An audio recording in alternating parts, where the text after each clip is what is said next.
Bismillahirrahmanirrahim. Assalamualaikum warahmatullahi wabarakatuh. Waalaikumsalam warahmatullahi wabarakatuh. A'udzubillahiminasyaitonirrajim. Bismillahirrahmanirrahim. Walladzi arsala rasulahu bil huda wa dinil haq liyudhhirahu 'ala dini kullihi wa kafa billahi syahida. Puji syukur kepada Allah karena di hari ini, pada hari Jumat, hari yang insyaallah dimuliakan oleh Allah, kita bisa menunaikan apa yang sudah kita rencanakan, yaitu webinar dengan tema Sumpah Pemuda dan Kontribusi Umat Islam pada Cita-Cita Kemerdekaan Bangsa. Patut kita syukuri kepada Allah karena atas karunia-Nya webinar ini bisa terlaksanakan walaupun ada beberapa hal teknis yang menyebabkan keterlambatan acara ini, tapi saya rasa hal itu tidak mengurangi semangat kita untuk terus mengikuti kegiatan seminar ini. Tak lupa juga kita panjatkan sholawat serta salam kepada Nabi Muhammad SAW yang bagaimana kiprah beliau dalam memperjuangkan Islam hanya itulah yang bisa kita contoh, dan berkat kiprahnya itu Islam sampai kepada kita saat ini bisa kita rasakan atas kenikmatan yang luar biasa dengan kita bisa berislam.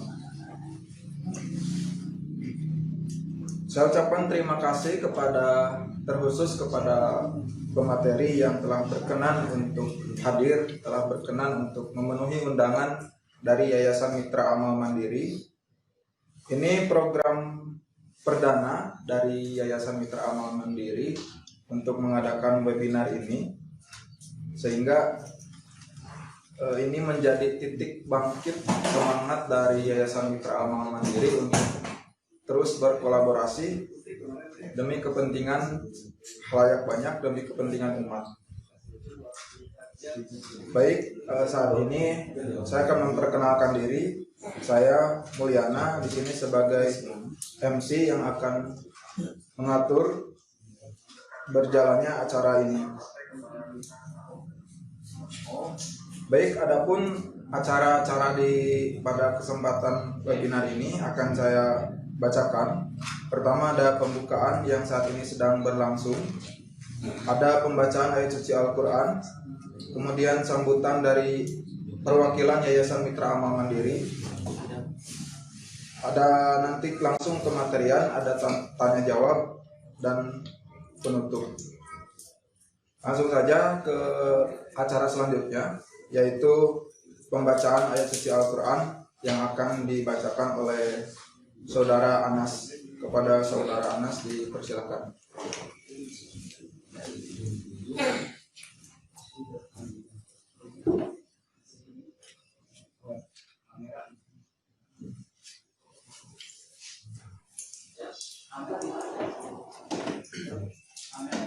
Assalamualaikum warahmatullahi wabarakatuh. A'udzu billahi minasy syaithanir rajim. Bismillahirrahmanirrahim. إذ قال الله يا عيسى إني متوفيك ورافعك إلي ومطهرك من الذين كفروا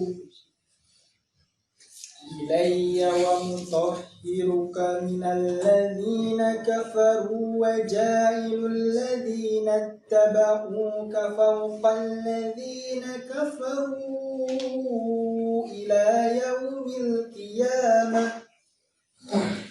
ثم إلي مرجعكم فأحكم بينكم فيما كنتم فيه تختلفون.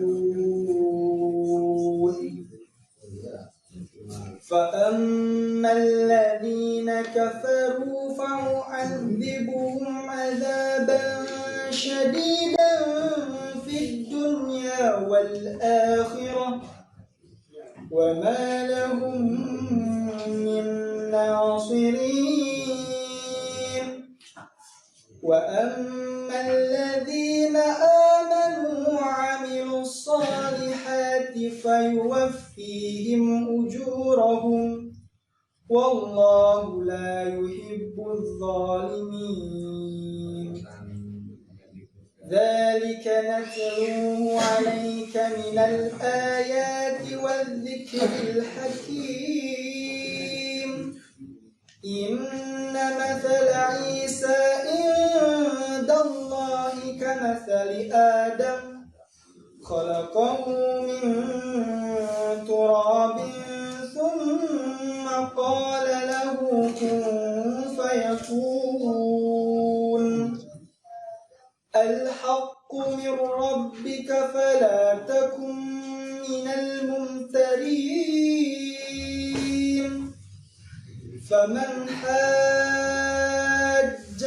فيه من بعد ما جاءك من العلم فقل تعالوا ندع أبناءنا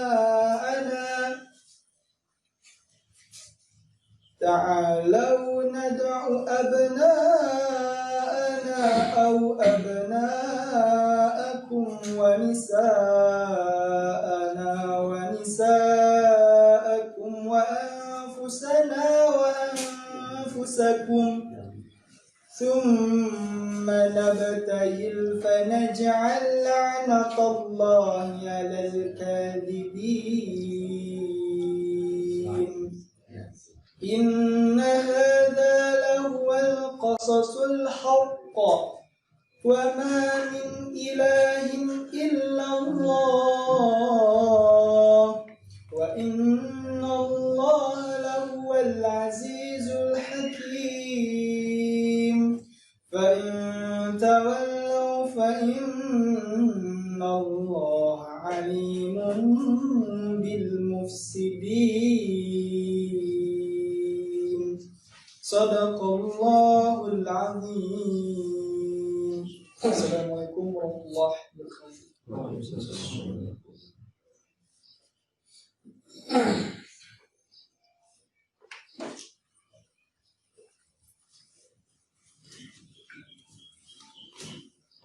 Baik, terima kasih kepada Saudara Anas yang telah membacakan Al-Quran.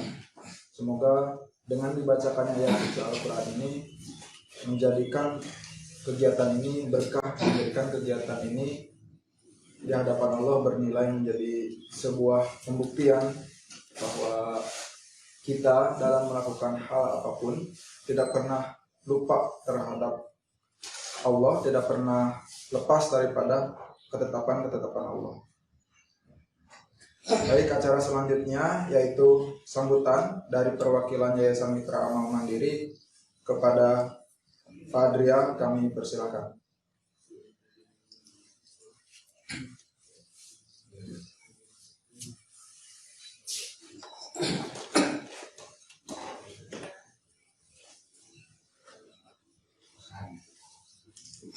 Bismillahirrahmanirrahim. Assalamualaikum warahmatullahi wabarakatuh. Hamdan wa syukran lillah amma ba'du. Puji syukur kita panjatkan kepada Allah Zat yang Maha Suci dan yang Maha Ghafur. Mudah-mudahan kita selamanya ada dalam keselamatan dan kesehatan dalam mengikuti webinar ini ya, yang alhamdulillah bisa terselenggarakan oleh Mitra Amal Mandiri sebagai bentuk inisiasi program yayasan bagaimana bisa mengoptimalisasikan pemuda agar tahu sejarah pemuda, khususnya dalam momentum Sumpah Pemuda yang berjudul Kontribusi Umat Islam Cita-cita Kemerdekaan Bangsa. Salawat dan salam semoga Allah melimpah curahkan rahmat kepada baginda kita yang membawa risalah buat perjuangan dari zaman kegelapan hingga zaman terang menerang saat ini, dan zulmat ila nur yang habibana wa nabiyana Muhammad sallallahu alaihi wasallam.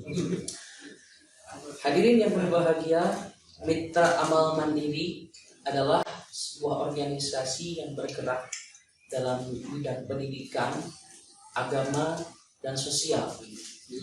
Pada saat ini alhamdulillah kita sudah menyelenggarakan dalam hal pendidikan, yakni kita mengawali program pembukaan pondok mahasiswa mandiri yang alhamdulillah sudah terisi oleh beberapa mahasiswa-mahasiswa yang mengikuti perkuliahan yang ada di Kota Bandung, khususnya yang berada berdekatan dengan Kecamatan Cibiru. Dan tak lupa dalam program Mitra Amal pun di masyarakat, karena hari ini masih berada di masa pandemi, karena semua program yang kita usung hari ini bagaimana bisa menebar manfaat gitu ya, yang diinisiasi oleh rata-rata masyarakat yang hadir ataupun yang berkontribusi dengan Yayasan Mitra Amal Mandiri ini itu banyak dominasi oleh pemuda. Maka untuk bisa mencapai visi misi, kami mengusung para pemuda dan pemudi yang alhamdulillah ada beberapa komunitas-komunitas yang membantu terhadap program-program di Mitra Amal Mandiri ini gitu ya. Yang pertama yang sedang kita gulirkan, yang setiap hari kita membuka bagi siapapun dimanapun semua yang ingin kontribusi terhadap program pembagian sibok, itu khususnya buat masyarakat-masyarakat yang terkena imbasnya terhadap COVID-19 ini. Dan kita bagikan nasibok ini kepada mereka ojek online ya, ada ojek pangkalan, kemudian para supir ataupun driver taksi online ataupun ya, angkot ya. Alhamdulillah kita bantu dengan membuka pembagian nasibok.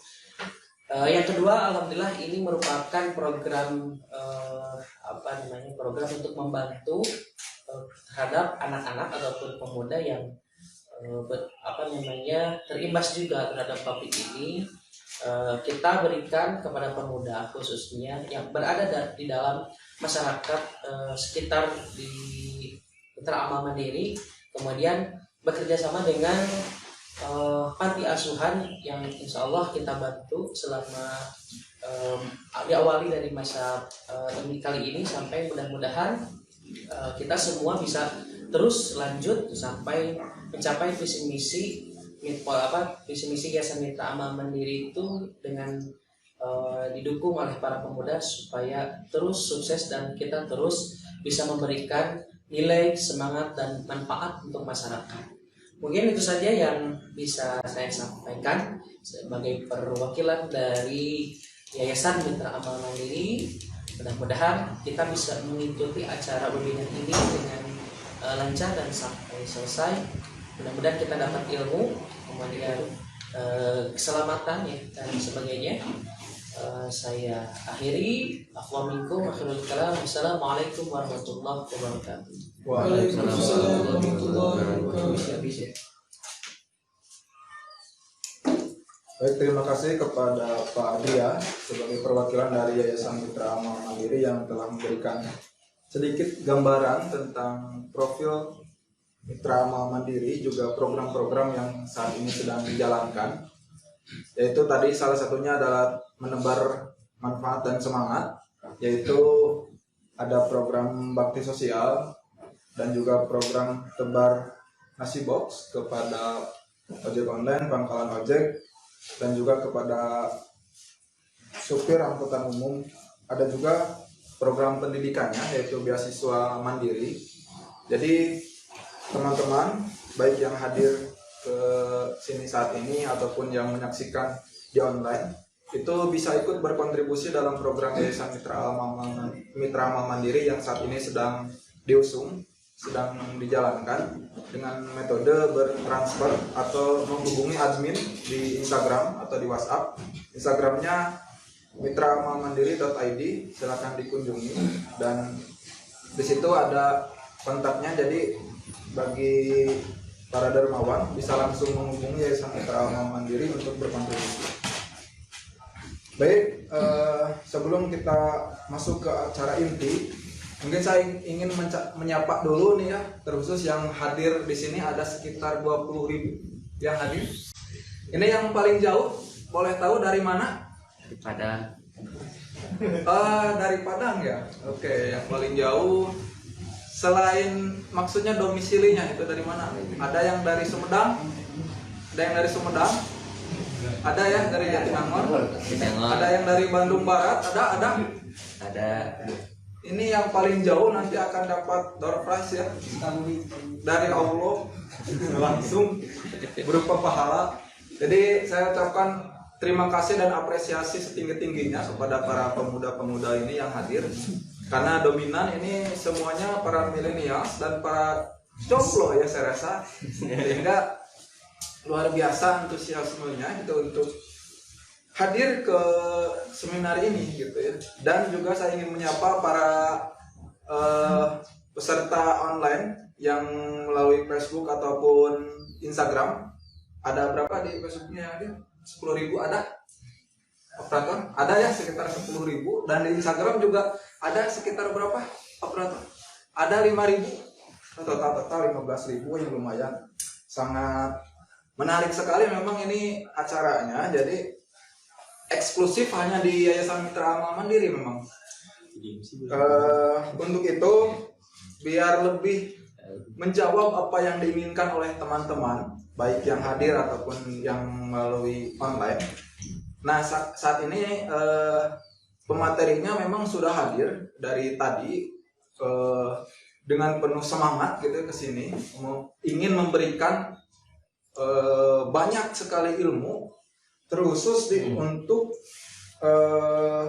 temanya sesuai dengan tema pastinya tentang Sumpah Pemuda dan kontribusi umat Islam pada cita-cita kemerdekaan bangsa. Jadi harapannya dengan adanya webinar atau seminar ini, terkhusus kepada para pemuda, itu bisa dengan mengetahui sejarah itu, bisa mengetahui identitas diri kita, atau bisa mengetahui identitas bangsa kita, sehingga kita tahu kita harus ngapain. Nah, untuk kematerian itu akan dipandu oleh anak muda juga. Ini anak muda yang sangat fenomenal gitu ya. Di kampus, fenomenal sekali di dunia aktivis pergerakan kampus, terkhususnya kampus di Telkom. Saya rasa anak-anak Telkom itu udah tidak asing ya dengan pemuda yang satu ini. Dan juga saat ini beliau tentunya masih jomblo ya, masih luar biasa ini, masih istiqomah. Dan tentunya beliau juga salah satu selain aktivis di kampus, dia juga sekarang sebagai entrepreneur ya, bergerak di bidang bisnis yang luar biasa sekali. Langsung saja saya perkenalkan, namanya adalah Kang Dendi Herdiana. Kalau anak Telkoma, terkhusus anak DKM ya, itu kayaknya tahu banget nih sama Kang Dendi ini. Oleh karena itu saya langsung aja panggilkan Kang Dendi, mangga untuk memandu acara ini. Kepada Kang Dendi dipersilakan.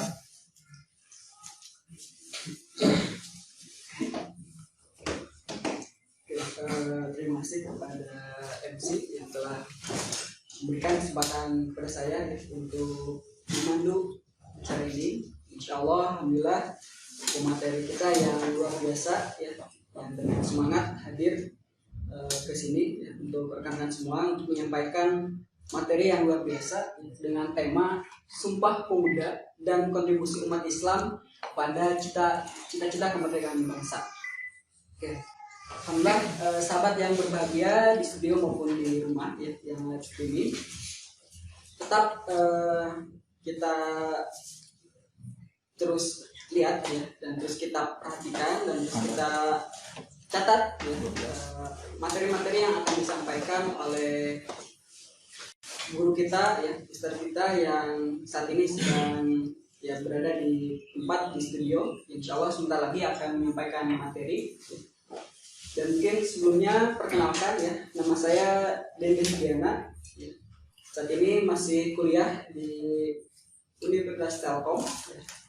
Dan alhamdulillah saat ini juga sudah mulai berbisnis, mulai untuk mencari nafkah gitu ya. Alhamdulillah dengan mungkin kesibukannya kuliah, dan alhamdulillah bisa ya berjuang gitu ya, atau mencari nafkah yang tentunya insya Allah ini akan dikontribusikan ya saat muda semudah mungkin ya untuk kontribusi kepada Islam dan umat. Dan mudah-mudahan teman-teman semua juga memiliki giroh yang sama, ya, semangat yang sama untuk memajukan Islam ya, dan memajukan umat. Gitu. Oke, mungkin sedikit ya saya akan memaparkan gitu ya, profil dari pemateri kita hari ini. Ya. Nama lengkap adalah Tiar Anwar Bakhtiar. Ya. Beliau menyelesaikan pendidikan ya, di tahun 1991 ya, jenjang SD di pesantren Persatuan Islam 19 Bentar Garut hingga lulus tahun 1997. Setelah itu beliau diterima di jurusan sejarah Universitas Pajajaran hingga selesai tahun 2002, melanjutkan program pasca sarjana di Universitas Indonesia dan saat ini merupakan kandidat doktor di bidang dan universitas yang sama. Semasa mahasiswa, beliau pernah menjadi pemimpin redaksi jurnal mahasiswa Piramid tahun 1999 sampai 2000. Lalu juga Direktur Konsorium Jatinangor Peduli dan Ketua Umum HMI Cabang Jatinangor. Kini selain mengajar di pesantren amaternya dan mengelola STAI Persis Garut, tercatat juga sebagai Ketua IPP Pemuda Persatuan Islam sejak muktamar di Jakarta tahun 2005 dan penasihat Forum Lingkar Pena Cabang Garut. Berbagai tulisan yang beliau terbitkan gitu ya, misalkan di media massa nasional maupun lokal ya, seperti di Kompas, Republika, Hikmah, Risalah, lalu Al Muslimun, Pikiran Rakyat dan yang lainnya. Ya. Beliau juga aktif menerjemahkan buku-buku berbahasa Arab. Ya, di antaranya ada Kordowi bicara soal wanita, lalu menaklukkan 7 penyakit jiwa, lalu tafsir surat Al-Fatihah, lalu juga ada buku Jalan Kebahagiaan. Selain itu juga menulis dan memiliki banyak buku ya. Buku yang pernah ditulis diantaranya Pergulatan Pemikiran Kaum Muda Persis di tahun 2005. Lalu juga ada buku yang berjudul Hamas Kenapa Dibenci Amerika, yang kemudian direvisi menjadi Hamas Kenapa Dibenci Israel di tahun 2009. Buku karya sejarawan dari materi kita yang berjudul Pertarungan Pemikiran Islam di Indonesia yang menyabet penghargaan buku non-fiksi dewasa terbaik. Penghargaannya diberikan oleh Ikatan Penerbit Indonesia atau IKAPI di acara pembukaan Islamic Book Fair atau IBF 2018 di Jakarta Convention Center. Oke, mungkin itu ya sedikit pemaparan pengalaman beliau, karya beliau ya, yang sudah tidak diragukan lagi ya, membahas tentang sejarah ya, dan khususnya di tema ini kita mengungkap ya, arti Sumpah Pemuda dan kontribusi umat Islam ya, pada cita-cita kemerdekaan bangsa. Untuk itu lanjut saja ya. Ini saya undang Bapak Ustadz Tiar Anwar Bakhtiar untuk menyampaikan pemaparan materi. Langsung aja.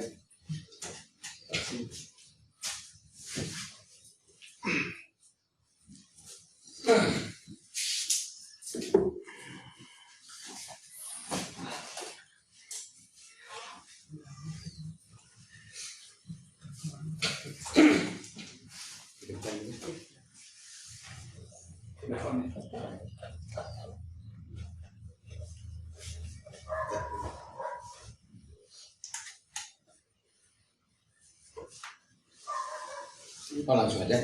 Bismillahirrahmanirrahim. Alhamdulillahirabbil alamin. Wa bihi nasta'in ala umuri dunya wa din. Asyhadu an la ilaha illallah wahdahu la syarika lahu wa asyhadu anna Muhammadan abduhu wa rasuluh. alhamdulillah nabiyya wala rasulullah ba'da amma ba'du. Terima kasih kepada moderator dan pengacara yang sudah membuka acara ini dan juga kepada rekan-rekan dari Yayasan Mitra Amal Mandiri. Singkatannya apa? MAM. Jangan kasih AM lagi belakangnya loh, jadi mamam. Mitra Amal Mandiri, alhamdulillah. Hari ini kita akan diskusi tentang Sumpah Pemuda ya, dan kontribusi Islam dalam kemerdekaan Indonesia. Pertama, saya kira pemilihan tema ini tepat ya kalau kita nanya soal kemerdekaan Indonesia, karena Sumpah Pemuda ini memberikan semacam penegasan ya terhadap identitas kebangsaan kita, identitas nasionalisme Indonesia yang sebelumnya itu baru diperjuangkan. Jadi kan awalnya itu Indonesia ini belum ada ya, apalagi zaman Majapahit mah gak ada Indonesia itu. Indonesia kan baru lahir tahun 45, tahun 1745. Jadi dibandingkan dengan ormas-ormas Islam yang lahir sebelum 45 saja, itu masih lebih tuaan ormas Islam ya, seperti ada Muhammadiyah misalnya lahir 1112, NU 1126, Persis 1123, Al-Irsyad 1114 gitu. Nah ini mereka lahirnya itu kan sebelum tahun 45, jadi artinya lebih dulu ormas-ormas ini dibandingkan dengan Indonesia. Nah Indonesia sendiri, dia lahirnya itu dari satu proses yang cukup panjang. Jadi prosesnya itu pertama adalah soal ketidakpuasan atau bahkan bukan hanya tidak puas, tapi kesengsaraan masyarakat karena satu proses politik yang mereka tidak menyangka bahwa ini adalah satu proses politik yang membuat masyarakat menjadi sengsara, tersiksa, dan tertindas. Nah, proses politik ini kita sering menyebutnya sebagai kolonialisme atau imperialisme ya. Kolonialisme ini atau imperialisme, jadi ini kalau lihat dari ini ya, dari kosakatanya kan ada kata imperium gitu. Jadi imperium itu adalah satu kerajaan, satu kekuasaan yang dia meluaskan kekuasaannya itu sampai bahkan melintasi benua kadang-kadang gitu ya. Jadi dia sangat luas sekali. Pada masa lalu memang sistem kekuasaan itu seperti itu. Jadi kalau ada satu kerajaan, dia baru akan dianggap sebagai kerajaan yang kuat apabila dia bisa menaklukkan berbagai kerajaan selain di pusatnya gitu ya. Nah itu disebut sebagai, jadi kalau satu kerajaan saja disebut sebagai kerajaan sendiri ya. Kalau dia punya banyak taklukan, namanya banyak pasal, itu disebutnya sebagai imperium gitu. Nah dulu kan ada imperium terkenal namanya Imperium Romawi pada masa Rasulullah SAW. Kemudian ada Imperium Persia juga. Nah disebut Imperium Romawi itu karena dia pusatnya di Roma. Roma itu di Italia, sekarang masih ada kota Roma. Nah, dia kemudian meluaskan kekuasaannya sampai ke Eropa kan tuh. Kawasan di Eropa dia kuasai semuanya dari barat sampai timur. Kemudian bahkan meluas sampai nyebrang dari Eropa itu ke Asia. Dari mulai Asia kecil ya, Turki sekarang ini ya, itu dikuasai Romawi. Kemudian terus geser ke sebelah timur lagi ke Syria, itu dikuasai juga oleh Romawi. Kemudian bahkan terus ke selatannya lagi dari kawasan di Afrika Utara seperti Mesir, kemudian Ethiopia, Sudan ya, dulu namanya Abesina, kemudian sampai ke ujung dari Afrika. Nah, itu kawasan yang sekarang menjadi negara Botswana namanya ya. Terus itu dikuasai oleh Romawi itu pada masa Rasulullah. Kemudian di Timur Tengah juga begitu, ke selatan terus sampai Yaman itu dikuasai oleh Romawi gitu. Sampai kekuasaannya saking besarnya Romawi itu, ini menjadi negara adidaya yang sangat kuat. Dia nanti berebut pengaruh dengan Persia, sebelumnya Persia kemudian Romawi ya. Persia sempat mau mengambil lagi kekuasaannya, tetapi kemudian terkalahkan dan seterusnya. Nah, ketika Islam hadir, ya, ketika Islam hadir di kawasan Timur Tengah itu juga karena sistemnya seperti itu, Islam juga sama ya.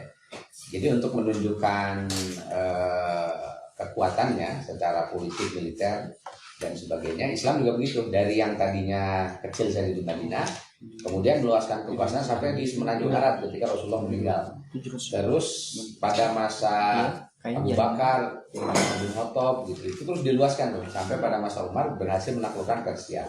Kemudian sedikit demi sedikit kawasan Romawi itu diambil alih oleh umat Islam sampai puncaknya nanti 1453 itu penaklukan Konstantinopel yang menandai habisnya riwayat Imperium Romawi gitu.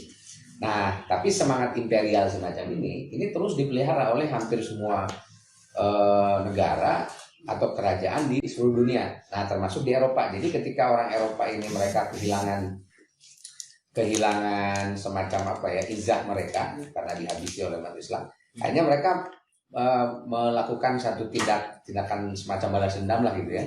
Tapi dia tidak berani langsung di pusat kekuasaannya gitu, tapi dicari kawasan-kawasan yang jauh gitu, melakukan imperialisasinya itu.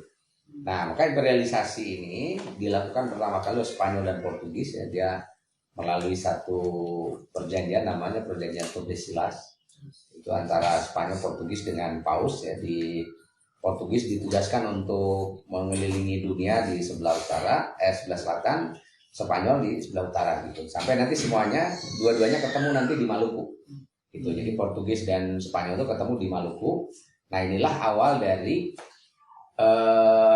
kolonialisasi dan realisasi di kawasan ini, di kawasan kita ya, di kawasan Indonesia itu. Nah, jadi mereka mulai kan menaklukkan kawasan-kawasan ini yang kemudian setelah Spanyol Portugis ini berhasil diusir lah ya sebagian, datang lagi kekuatan berikutnya yaitu Inggris dengan Belanda. Jadi Belanda, Inggris itu ke kawasan Asia Tenggara plus Prancis nanti ya. Jadi tiga kerajaan ini yang dia melakukan imperialisme lanjutan ya setelah Spanyol dan Portugis. Cuma bedanya kalau Spanyol Portugis itu dia membawa misi gereja Roma. Kalau Belanda, Inggris dan Prancis ini adalah tiga kerajaan yang menganut agama lain ya, yaitu Protestan. Nah, sering disebut sebagai gereja reformis ya, karena mereka melepaskan diri dari gereja Roma ya. Gereja Roma kita sekarang mengenalnya sebagai agama Katolik ya. Nah, sementara Prancis itu terkenal ada seorang pendeta yang mereformasi gerejanya namanya John Calvin gitu. Dan di situ nanti lahir Calvinisme. Di Belanda dia ikut dengan aliran Jerman namanya Lutheranism atau Martin Luther. Yang di Inggris itu ada aliran yang utama yang namanya Anglo-Saxon itu. Nah, ini yang berikutnya gelombang kedua ya setelah imperialisme awal. Kalau imperialisme awal masih dikendalikan oleh gereja Romawi, tetapi kalau imperialisme yang kedua ini, nah itu dia menjadi mandiri sendiri-sendiri gitu, bebas. Nah, makanya nanti pola yang pertama dan yang kedua agak sedikit berbeda. Kalau yang kedua ini dia membawa semangat kapitalisme gitu, karena memang salah satu yang menjadi buah dari reformasi gereja itu adalah semakin menguatnya kapitalisme yang merupakan itu adalah sistem ekonomi baru yang dicetuskan pasca reformasi pasca Renaissance ya, munculnya pemikiran baru di Eropa. Mereka tinggalkan gereja sehingga sistem politik dan sistem ekonomi yang waktu itu kan sistem politik di Eropa itu kan dia dikendalikan oleh gereja sepenuhnya. Jadi bahkan raja-raja pun dia harus ikut dalam skemanya gereja. Dan terakhir itu tadi perjanjian Tordesillas itu. Jadi bagaimana politik diatur oleh gereja ya. Romawi Portugis harus kemana, Romawi harus jalan Spanyol harus jalan kemana gitu, itu diatur oleh gereja.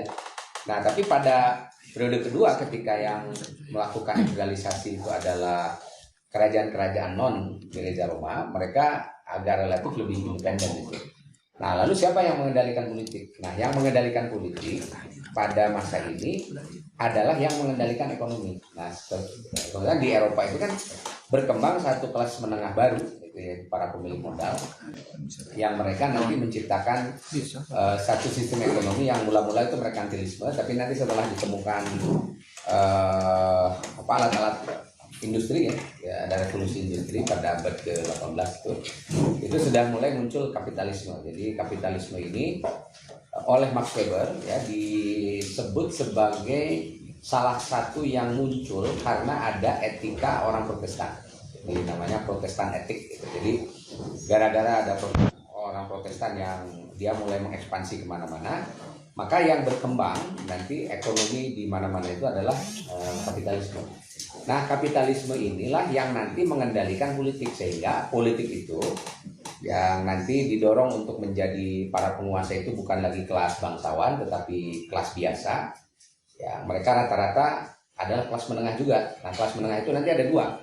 Ada kelas menengah ekonomi, ini adalah para pemilik modal, kapitalis, dan ada kelas menengah terdidik, kaum intelektual gitu. Yang di awal-awal zaman modern di Eropa, itu mereka inilah yang membongkar atau yang kolaborasi antara kaum intelektual dan kaum pedagang ya. Dia yang meruntuhkan dominasi gereja. Jadi gereja diruntuhkan sehingga kaum intelektual dan pedagang inilah yang kemudian mereka ini bersaling mensupport. Jadi para pedagang ini menguasai ekonominya, nah politiknya ini didorong adalah kelas menengah, kaum terpelajar. Jadi kaum terpelajar ini yang nanti didorong untuk menjadi penguasa-penguasa baru. Nah maka melalui revolusi Prancis ya, akhir abad ke-18 itu, nah revolusi Prancis ini yang dengan doktrin egalite, kemudian liberté, egalite dan fraternité kan itu ya, kebebasan, kemudian kesamaan hak dan persaudaraan. Nah itu yang ini yang menjadi dasar nanti satu sistem politik baru namanya demokrasi gitu di Eropa itu. Jadi lahirnya kapitalisme, demokrasi itu seiring sejalan, dan itu pola idealnya ya sebagaimana kita saksikan di mana-mana di negara demokrasi itu pasti yang namanya demokrasi dan kapitalisme itu dia tidak bisa dipisahkan, dan itu satu kesatuan yang nanti akan menyatukan kaum elit terpelajar dengan para pengusaha gitu. Jadi para pengusaha itu disupport oleh para pelajar. Jadi riset universitas dan sebagainya semuanya itu didedikasikan untuk ekonomi. Coba lihat sekarang di mana saja berkembang universitas itu pasti yang orientasi utamanya itu adalah ekonomi. Dan ekonomi apa? Bukan ekonomi masyarakat, bukan ekonomi rakyat, tapi ekonomi kapitalis. Ya, makanya di seluruh dunia yang namanya universitas itu dipersiapkan untuk jadi tukang gitu sebenarnya, untuk jadi buruh pabrik. Ya, jadi kalau kita tidak mereformasi paradigma universitas ya saya kira universitas sebergengsi Harvard, Oxford misalnya, itu sama aja dia disiapkan untuk jadi itu, untuk jadi bagian dari kapitalisme gitu.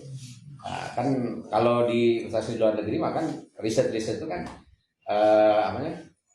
R&D-nya itu ya, research and development di perusahaan-perusahaan itu dia nanti bekerja sama dengan perusahaan-perusahaan dengan universitas gitu. Jadi universitas disupport ini pembiayaannya, mereka bikin riset nanti digunakan untuk mengembangkan industri gitu. Makanya kapitalisme ini bertahan terus gitu karena inovasinya terus dipertahankan. Misalnya sekarang kayak industri ini saja nih, elektronik, kemudian handphone, mobil-mobil, transportasi dan sebagainya, ini kan butuh riset tuh. Dan itu yang sekarang kita saksikan gitu sebagai salah satu etik dari berkembangnya modernisme. Dan pasti di negara-negara demokrasi itu jangan heran yang berkuasa itu pasti pengusaha yang dia nanti membayar orang-orang yang agak bisa mikir lah, kaum intelektual gitu. Nah itu agak idealnya agak kaum intelektual. Nanti penyimpangannya adalah kalau yang berkuasa itu yang penting punya duit itu lebih parah itu. Tapi pada mulanya yang format ideal pada masa lalu itu awal-awal demokrasi adalah kaum intelektual dan para pengusaha. Nah, hasilnya apa ketika dia masuk ke Indonesia? Nah, hasilnya itu kawasan-kawasan di Indonesia mulai dikuasai satu persatu oleh Belanda, oleh oleh Inggris, ya Prancis sudah sempat menguasai Indonesia juga, dan orientasi mereka sama, mengembangkan ini kapitalisme di Indonesia. Jadi bagaimana caranya supaya Indonesia itu menjadi salah satu pusat sumber produksi untuk kepentingan ekonomi negara imperial ini gitu. Dan Indonesia kebetulan kan kawasan yang subur, yang dia menghasilkan salah satu bahan baku untuk produk internasional, yaitu rempah-rempah gitu. Jadi rempah-rempah Indonesia ini sangat melimpah gitu ya, jumlahnya sangat banyak. Nah, sementara di Eropa dia sudah menemukan ini teknologi untuk pengembangan pengolahan ini ya, rempah-rempah ini. Dari mulai lada, kemudian nilam atau apa ya, nila. Itu alat pewarna ya, pewarna pakaian. Kalau pohonnya namanya pohon indigo itu. Ada pohon indigo, kemudian nanti ada cengkeh, kopi misalnya kan gitu ya, kopi pala dan sebagainya. Itu produk-produk yang di Indonesia sangat banyak gitu. Tapi karena paradigma mereka adalah tadi hanya sekedar ingin mendapatkan keuntungan gitu, akhirnya apa yang ada di Indonesia itu cuma diambil aja gitu, diambil kemudian mereka olah, dan bahkan nanti kadang-kadang ya seperti sekarang juga kita saksikan ya, kita malah impor dari produk-produk yang sebenarnya kita tanam sendiri gitu. Jadi banyak misalnya ada teh-teh yang premium gitu ya, yang kita kopi yang premium gitu, sebenarnya bukan produk dari mana-mana, dari Indonesia gitu. Tapi kalau adalah kita malah dapatnya udah ini sudah jadi dari kemas kan gitu, kan lucu itu. Dan banyak kita produk-produk itu tuh. Jadi diproduksinya di kita karena bahan bakunya banyak di sini. Nanti diambil dulu keluar, masuk lagi ke Indonesia. Nah, pada masa lalu lebih parah gitu. Jadi produk itu mentah betul sudah diambil dari Indonesia. Jadi nggak boleh ada pabrik di sini, nggak boleh, diambil saja ke sana, kecuali yang sulit dibawa seperti gula misalnya. Tapi gula pun itu nanti tetap pasar utamanya itu pedagang utamanya itu dibawa ke Belanda gitu. Nah, akhirnya karena orientasinya memang hanya untuk mendapatkan keuntungan, imperialisme yang dilakukan oleh Belanda itu menyebabkan terjadi degradasi ekonomi yang cukup mengkhawatirkan. Jadi Indonesia itu kalau abad ke-13, 14, 15 itu adalah abad-abad di mana Indonesia ini menjadi kerajaan-kerajaan yang kaya raya gitu. Kaya kenapa? Karena si para pedagang itu dia independen aja gitu. Jadi menjual produknya itu sesuai dengan harga pasar. Tapi ketika Belanda masuk, nah dia melakukan monopoli gitu, dan bahkan melakukan praktek yang sangat sebenarnya ini sangat zalim ya, yaitu dengan menggunakan kekuasaan dia memaksa supaya para petani pertama dia harus menanam pohon tertentu. Nah, itu nanti ada kebijakan namanya Kulturstelsel, wajib tanam. Misalnya wajib tanam kopi, wajib tanam apa. Kalau di daerah Jawa Barat, Priangan masih agak mending karena Kulturstelselnya itu di daerah pegunungan. Dia paling yang rusak itu ya cuma gunung-gunung aja seperti di Ciwidey, Pangalengan kan. Itu sejak zaman Belanda itu hutan hilang tuh. Karena dia diganti, tadinya hutan lebat diganti menjadi hutan kopi kan gitu ya, teh yang itu sebetulnya merusak ekosistem asli dari hutan-hutan ini. Sampai kita udah nggak kenal lagi tuh hutan asli di gunung-gunung ini kan habis juga. Ini dieksploitasi demikian rupa. Nah, sehingga dia agak lumayan, dia tidak mengganggu pencaharian utama, yaitu di sawah-sawah. Sawah tidak terganggu. Kalau di Jawa Tengah, Jawa Timur itu lebih parah karena yang dikembangkan itu bukan produk hortikultura, tapi yang dikembangkan itu adalah tebu. Nah, dan pabrik gula. Tebu itu kan ditanamnya di sawah gitu, sehingga padi itu dia diganti gitu tanamannya dengan sampai kelaparan itu banyak sekali terjadi di daerah Jawa Tengah dan Jawa Timur pada abad ke-19 itu. Dan itu dianggap angin lalu aja. Jadi orang Belanda itu nggak peduli dengan situasi seperti itu. Yang penting mereka mendapatkan keuntungan gitu ya dari dari proses kolonialisasi yang mereka lakukan di Indonesia itu. Nah, kan lama-kelamaan ya namanya juga penguasa zalim itu pasti akan ditentang lah oleh masyarakatnya. Padahal urusannya itu sebenarnya bukan soal bukan soal dia asing atau tidak asing, karena zaman dulu itu penguasaan orang asing itu bukan sesuatu yang aneh, itu biasa aja.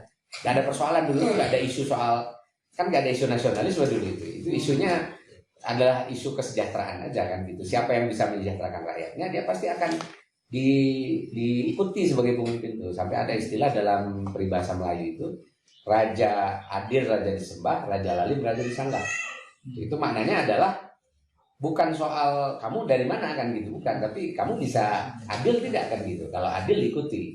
Nah, maka dulu itu yang namanya kerajaan di Indonesia itu rata-rata yang mendirikan banyak bukan orang Indonesia.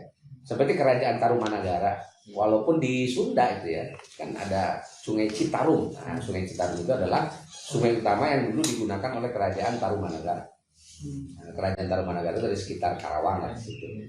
Nah, itu Nah, di Tarumanagara ini, nama-nama rajanya itu seperti Mahawarman. Itu bukan bahasa Sunda itu bahasa India, dan memang orang India, turunan India tuh. Jadi ada turunan India. Kenapa dia turunan India? Karena pada asalnya kan orang Indonesia ini dia hidup secara tribal. Tribal ini kesukuan, kabilah-kabilah seperti masyarakat di Arab ya, Rasulullah pada masa itu. Jadi hidup secara tribal, jadi tidak berpengalaman ngurus pemerintah itu seperti apa gitu, bikin kerajaan itu seperti apa. Jadi mereka hidupnya betul-betul sangat tradisional. Pemimpinnya adalah pemimpin yang ya hidup secara alami saja di situ, tidak pernah berhubungan dengan dunia luar secara luas gitu. Sampai akhirnya ketika ada orang yang punya pengalaman ngurus pemerintah yang lebih besar, kerajaan yang lebih besar, itu rata-rata kan paling dekat dari dia tuh. Dari India misalnya ada keluarga bangsawan apa gitu datang di situ, kemudian bisa komunikasi dengan masyarakat, akhirnya ya didirikan kerajaan gitu untuk menghimpun kabilah-kabilah yang lebih luas. Sebab dengan didirikannya kerajaan itu nanti si masyarakat dia bisa lebih kesejahteraannya bisa lebih naik karena dia bisa berhubungan dengan dunia luar, dan itu bisa mendatangkan keuntungan ya, income yang baik gitu. Nah, jadi walaupun orang India tapi dia mensejahterakan, dia udah diterima aja, nggak masalah kan gitu. Seperti ini juga sama tuh, nanti kerajaan Sunda yang lain ada seperti Prabu Niskala Wastukancana, Sri Baduga Maharaja misalnya gitu.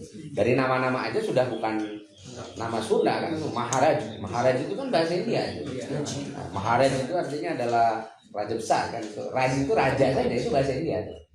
Nah, ada di India itu ada kota namanya Rajpur. Rajpur itu artinya kota raja kan gitu ya. Nah, ini raja itu adalah nama bahasa India, Maharaja dan sebagainya.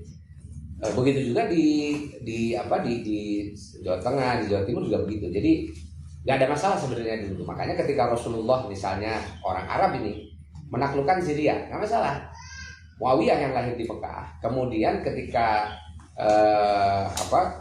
Umar bin Khattab berhasil menaklukkan Damaskus, itu kan mengirimkan Muawiyah orang Mekah menjadi gubernur di Syria, di Syam. Syam itu bukan Arab gitu. Jadi ya kalau dari segi suku itu Suryani gitu ya. Suryani ini sukunya Nabi Isa alaihissalam. Itu beda keturunan kan, Nabi Isa itu dari Nabi Ishak, sementara orang Arab itu dari Nabi Ismail. Itu sudah beda bangsa sebetulnya. Nah, ya walaupun sama keturunan Nabi Ibrahim. Nah, nggak ada masalah orang Arab memimpin Syria. Bahkan nanti ketika berekspansi terus sampai ke kawasan yang jauh, misalnya ke Afrika Utara, kawasan Maroko, kemudian Maroko ini kan sukunya Berber bukan Arab, atau Mesir misalnya sukunya Kipti, dikuasai oleh Amr bin As, nggak masalah gitu. Jadi tidak ada persoalan dengan itu. Yang penting itu waktu itu adalah soal keadilan. Jadi siapa yang adil itu mesti bisa adil.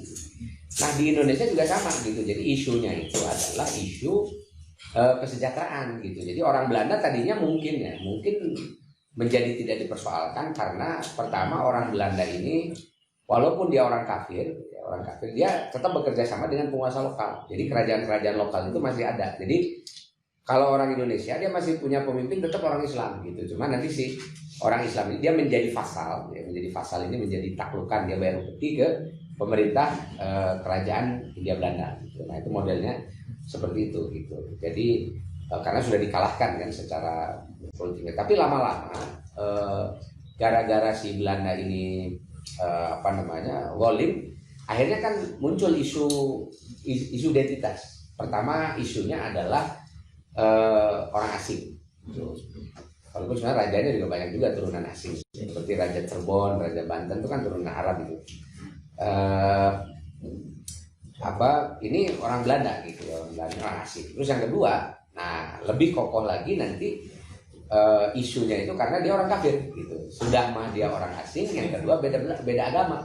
Golim lagi kan gitu, membuat masyarakat menjadi menjadi tertindas gitu. Akhirnya inilah nanti yang menguatkan orang Indonesia untuk udah kita lawan aja gitu. Karena kezaliman itu pasti akan melahirkan perlawanan, itu sunatullah itu. Nah, kalau ada pemimpin-pemimpin zalim itu sebenarnya nantang gitu ya, dia nantang masyarakat untuk memberontak gitu. Dan itu normal di mana-mana begitu ya. Normal itu kan kalau peribahasa Sunda kan siremnya kan tincak-tincak teh mangegel gitu ya. Nah, jadi semut aja yang kecil itu kalau dia diinjak ya pasti lawan gitu. Dan masyarakat itu walaupun kelihatannya dia nggak punya apa-apa segala macam, tapi ya kalau masyarakatnya banyak kan ngelawan ya nggak bisa apa-apa juga. Tentara siapa itu penguasa itu sih nggak akan punya power gitu. Apalagi kalau perlawanannya zaman dulu mah modelnya gini, ada perlawanan yang unik ya. Jadi kalau ada raja dia sudah sangat zalim, udah si masyarakatnya itu pindah aja dia. Cari raja baru gitu, atau ada kerajaan mana gitu rajanya bagus dia pindah aja ke sana gitu. Dan itu raja kalau nggak punya rakyat itu kan ini raja apa kan? Asal dia raja buat diri sendiri itu kan nggak lucu itu. Nah, apalagi dulu mah kan nggak susah ya bikin rumah tidak seperti sekarang, rumah harus pakai tembok gitu, di bawahnya susah. Kalau dulu mah bikin rumah sederhana aja kan, itu pakai kayu yang ada gitu. Jadi melakukan perpindahan itu, migrasi dari tempat ke tempat lain itu mudah ya. Gitu. Sehingga banyak raja yang dia jatuh itu gara-gara ditinggalkan oleh rakyatnya gitu. Jadi rakyatnya males. Sebenarnya kalau zaman sekarang muda juga kayaknya bisa begitu juga kan. Males ya presiden modelnya pindah kemana kita kan. Agak repot juga kalau sekarang. Nah ini modelnya tuh ya seperti itu pada masa itu. Maka ada gelombang perlawanan kan terhadap kaum kolonial ini. Nah karena isunya tadi ya, dia isu pertama tentu kezalimannya itu menjadi sebab utamanya itu ya. Nah maka kemudian setelah kezaliman ini muncul ya, nah dimunculkanlah itu alat identifikasi diri, siapa sih musuh kita itu. Ya, nah musuhnya itu kemudian diidentifikasi pertama sebagai orang asing, yang kedua sebagai orang kafir gitu. Nah maka isunya mesti dua itu nanti efeknya. Pertama adalah isu nasionalisme, yang kedua isu agama gitu. Jadi nasionalisme ini nation itu bangsa ya. Nasionalisme itu adalah gagasan tentang kebangsaan. Jadi dari mengidentifikasi orang asing gitu ya, ini musuh kita orang asing nih. Berarti kalau begitu kita orang asli. Dan orang asli ini siapa? Nah, gitu. Itu yang nanti mulai diidentifikasi. Padahal dulu itu nggak laku itu isu begitu. Jadi nggak ada urusan asing tidak asing, itu nggak ada urusan pada masa lalu itu. Nah, jadi semenjak ada kolonialisme tadi itu di Indonesia, dan sebenarnya karena kolonialisme di berbagai kawasan juga kemudian mengemuka identifikasi diri. Sebab itu juga yang terjadi di Eropa begitu kan, raja-raja yang misalnya Prancis menguasai beberapa kawasan ya, seperti menguasai Swiss gitu. Nah orang Swiss itu bilang ini kok kerajaan Prancis ini kok kayak bukan Prancis kalau Swiss, Jerman kalau nggak salah ya, Jerman. Ini kok menindas gitu. Akhirnya mereka melawan dan menyebut diri bahwa kami bukan orang Jerman gitu, kami ini orang Swiss misalnya gitu ya. Akhirnya mereka bikin negara walaupun bahasanya masih sama dengan Jerman, atau nanti negara-negara kecil kan seperti Moldova, Maldives ya, kemudian ada negara-negara yang cuma penduduknya berapa puluh ribu itu di Eropa itu banyak. Itu biasanya mereka merasa bahwa mereka harus lepas itu dari yang ngejajahnya gitu. Nah di Indonesia juga sama, itu modelnya itu kayak gitu. Makanya ketika perlawanan itu mulai muncul, misalnya di abad 19 itu kan perlawanan mulai dilakukan secara sporadis ya. Yang paling besar dilakukan oleh Pangeran Diponegoro. Nah, Pangeran Diponegoro melakukan perang ya, terhadap Belanda, itu perang Jawa ya, perang Diponegoro. Kemudian setelah itu nanti ada Pangeran Antasari di Banjarmasin. Di Cirebon ini ada tokoh yang nama populernya itu adalah Entong Gendut ya. Dia adalah seorang bangsawan dari kerajaan Cirebon yang berusaha melakukan perlawanan ya, terhadap kolonialisme. Nah, alat identifikasi diri bahwa kita adalah bukan orang, waktu itu belum punya nama, ini kita ini apa kan gitu ya. Tapi antitesisnya sudah ada gitu, orang Belanda. Gitu. Pokoknya kami bukan Belanda. Nah, yang bukan Belanda ini apa? Nah, itu alat identifikasi pertama gitu, karena Belanda ini kafir. Yang paling mudah untuk mengkonsolidasi kekuatan masyarakat Indonesia waktu itu adalah karena kita sama-sama orang Islam. Orang Islam itu ditindas sama orang kafir. Nah, dari situ kan ada kita mulai mengidentifikasi identitas siapa diri kita itu sebetulnya dengan agama dulu gitu. Jadi makanya kalau kita mau melepaskan identitas kebangsaan kita, keindonesiaan dari Islam itu ahistoris. Dia nggak ada dalam sejarahnya itu. Karena kita sebelumnya kan kalau mengidentifikasi diri dengan alat identifikasi kesukuan itu mesti gagal. Karena yang dijajah sama Belanda itu sukunya macam-macam. Ada orang Sunda, ada orang Jawa, ada orang Batak, orang Minang, orang apa gitu. Kalau identifikasi kebangsaannya itu adalah berdasarkan kultur tertentu, suku bangsa tertentu, kebudayaan tertentu, itu kita nggak akan punya kekuatan gitu. Apa kekuatan kita untuk mempersatukan masyarakat ini? Nggak ada itu. Satu-satunya alat identifikasi kita orang Islam dijajah sama orang kafir gitu. Nah ini mudah sehingga dukungan ya dari mana-mana itu terutama dari kalangan Islam itu dia mengalir dengan sangat deras. Perang-perang pada abad ke-19 baik itu Diponegoro, perangnya Entong Gendut, perangnya Entong Gendut dan Bagus Rangin gitu, ya, di Cirebon dia namanya Bagus Rangin. Kemudian di Banten ya gerakan Haji Wasin, kemudian ada tadi di Banjarmasin ya Pangeran Antasari, dan di beberapa kawasan yang lain itu rata-rata ya, pendukungnya itu adalah para kiai dan santri. Santri nanti yang dia kiai dan santri yang dia punya punya kekuatan berkomunikasi langsung dengan masyarakat itu bisa bisa menarik dukungan masyarakat. Sampai ketika perang Diponegoro aja kan Belanda itu dia salah mengidentifikasi. Jadi dia lihat pasukan Diponegoro berapa sih gitu. Dia lihat dihitung cuma sekian aja. Perhitungan Belanda 5 hari selesai gitu perangnya. Jadi kekuatan Diponegoro secara logistik senjata dia nggak akan mampu bertahan 5 hari gitu. Akhirnya Belanda pede aja hadapi Diponegoro. Tapi ternyata dia lupa bahwa di belakang Diponegoro itu ada kekuatan yang non militer yang tidak teridentifikasi, yaitu para santri. Tuh, santri dan di belakang santri dan kiai ini ada masyarakat gitu. Sehingga ketika pertahanan tentara pertama Diponegoro ini kelihatan sudah mulai lemah, datang bala bantuan. Jadi santri-santri ini muncul dengan senjata yang mereka sudah dilatih sebelumnya kan gitu. Dan yang lebih mengagetkan adalah persiapan logistik. Jadi persiapan logistik itu nggak kelihatan gitu karena strategi yang digunakan di Diponegoro itu perang gerilya gitu. Nah, itu perang gerilya pertama yang dilakukan di Indonesia itu dilakukan dari Diponegoro. Jadi dia setelah perang logistiknya nggak disimpan di satu tempat, tapi balik lagi ke kampung. Nah, di kampung inilah nanti logistik itu disiapkan di masyarakat. Dan perkampungan itu kan sifatnya sporadis. Ada di mana-mana dan ini membutuhkan komunikasi yang intensif dengan basis pendukung masyarakat gitu. Jadi perang rakyat ya, perang gerilya yang sangat luar biasa itu sampai Belanda di 2 tahun pertama kalah deh gitu. Ya karena nggak menyangka dia dalam 5 hari kok masih bertahan. Coba lagi 2 minggu bertahan. Wah, sampai terus sebulan masih bertahan juga. Akhirnya kewalahan Belanda sendiri gitu. Dia kan nggak bisa komunikasi dengan masyarakat, logistik sudah disiapkan sebelumnya. Nah, akhirnya dia perang Diponegoro itu menghabiskan dana sekitar 2,5 juta gulden Kalau sekarang mungkin 250 triliun lah gitu ya untuk perang untuk perang melawan Diponegoro itu. Sampai akhirnya setelah itu Belanda kapok. Dia kalau ada perang-perang itu dia mikir dulu kan gitu.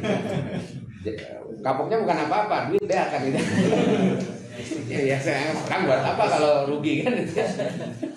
Sama seperti Amerika juga gitu. Zamannya George Bush kan, George W. Bush itu, wah di perang di mana-mana. Tahu-taunya yang habis itu yang rontok ekonominya kan gitu. Akhirnya zamannya si Obama perang berhenti, bukan karena apa kan gitu. Ini udah mulai kacau kan ekonomi itu berhenti dulu perangnya. Trump lebih ini lagi karena dia memang isu ekonomi setelah zamannya si Obama kan masih ada perang gitu ya, beberapa lah dipelihara gitu. Tapi setelah itu benar-benar ekonomi ini Amerika itu kacau kan, menangnya Trump itu kan karena isu ekonomi tadi itu dia mau memperbaiki ekonomi, nggak mau ekspansi dan sebagainya. Akhirnya zaman Trump ini Amerika agak ngerem, jadi dia di mana-mana nggak ada perang gitu. Dan salah satu yang lumayan agak membuat kita jadi ikut agak tenang juga itu nggak ada lagi isu terorisme di Indonesia. Di sini udah nggak laku lagi kan gitu ya. Nggak ada lagi sekarang ini coba semenjak Trump berkuasa itu nggak ada.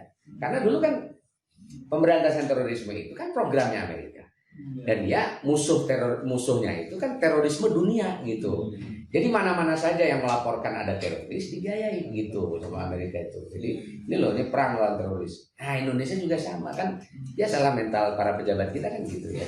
Kau kaya proyek kan.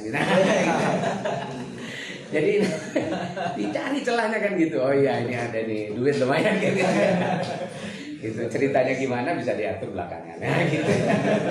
Ini juga COVID juga sekarang gitu kan. Ada undang-undangnya 2 tahun sampai 2022 itu kan gitu. Ini duitnya gede kan, jadi ini menarik juga. Akhirnya gara-gara perang Rugi itu Belanda dia agak menahan kan gitu ya beberapa, seperti kasus Banten itu tahun 1888. Wah, dia sudah mengidentifikasi ini bisa lebih besar dari perang di Diponegoro gitu. Makanya dia langsung sebelum perang itu terjadi si mata-matanya itu ya disebar, kemudian akhirnya ditemui tuh siapa ini pimpinan-pimpinannya itu. Hanya negosiasi kan gitu. Negosiasi. Jadi nggak mau lagi seperti pada masa di Diponegoro ya, rugi setik tenan lah, asal jangan lebih banyak kan gitu ya. Nah, dia negosiasi agak banyak tuh dengan dengan para pejuang itu. Tapi dari sini kan gitu ya semakin mengkristal itu identifikasi diri sebagai non Belanda gitu ya. Non Belanda ini kita bukan Belanda lah gitu ya. Belanda itu penjajah. Nah, identifikasi ini mengental di awal abad 20 dengan lahirnya gerakan-gerakan Islam. Sarekat Islam, Muhammadiyah. Kemudian ada nanti Nahdlatul Ulama dan sebagainya. Nah itu dia mengentalkan ya, semakin mengkristalkan identifikasi diri sebagai orang Indonesia itu gitu. Sehingga nanti ada usulan nih dari para mahasiswa terutama para aktivis yang rata-rata mereka yang mengidentifikasi dirinya tuh belum firm, ini kita ini siapa sih kan gitu. Nah, Sumpah Pemuda itu menjadi pintu yang sangat penting untuk memberikan semacam penegasan siapa kita ini. Jadi Sumpah Pemuda itu semacam ini kalau anak lahir itu nanti dia kasih nama 7 hari ya setelah akikah itu. Nah itu dikasih nama. Jadi ini penamaan akikahnya Indonesia. Nah, gitu ya. Nah karena pada waktu Sumpah Pemuda ini kan ngumpul mahasiswa-mahasiswa nih, mantan mahasiswa tahun 27 ini.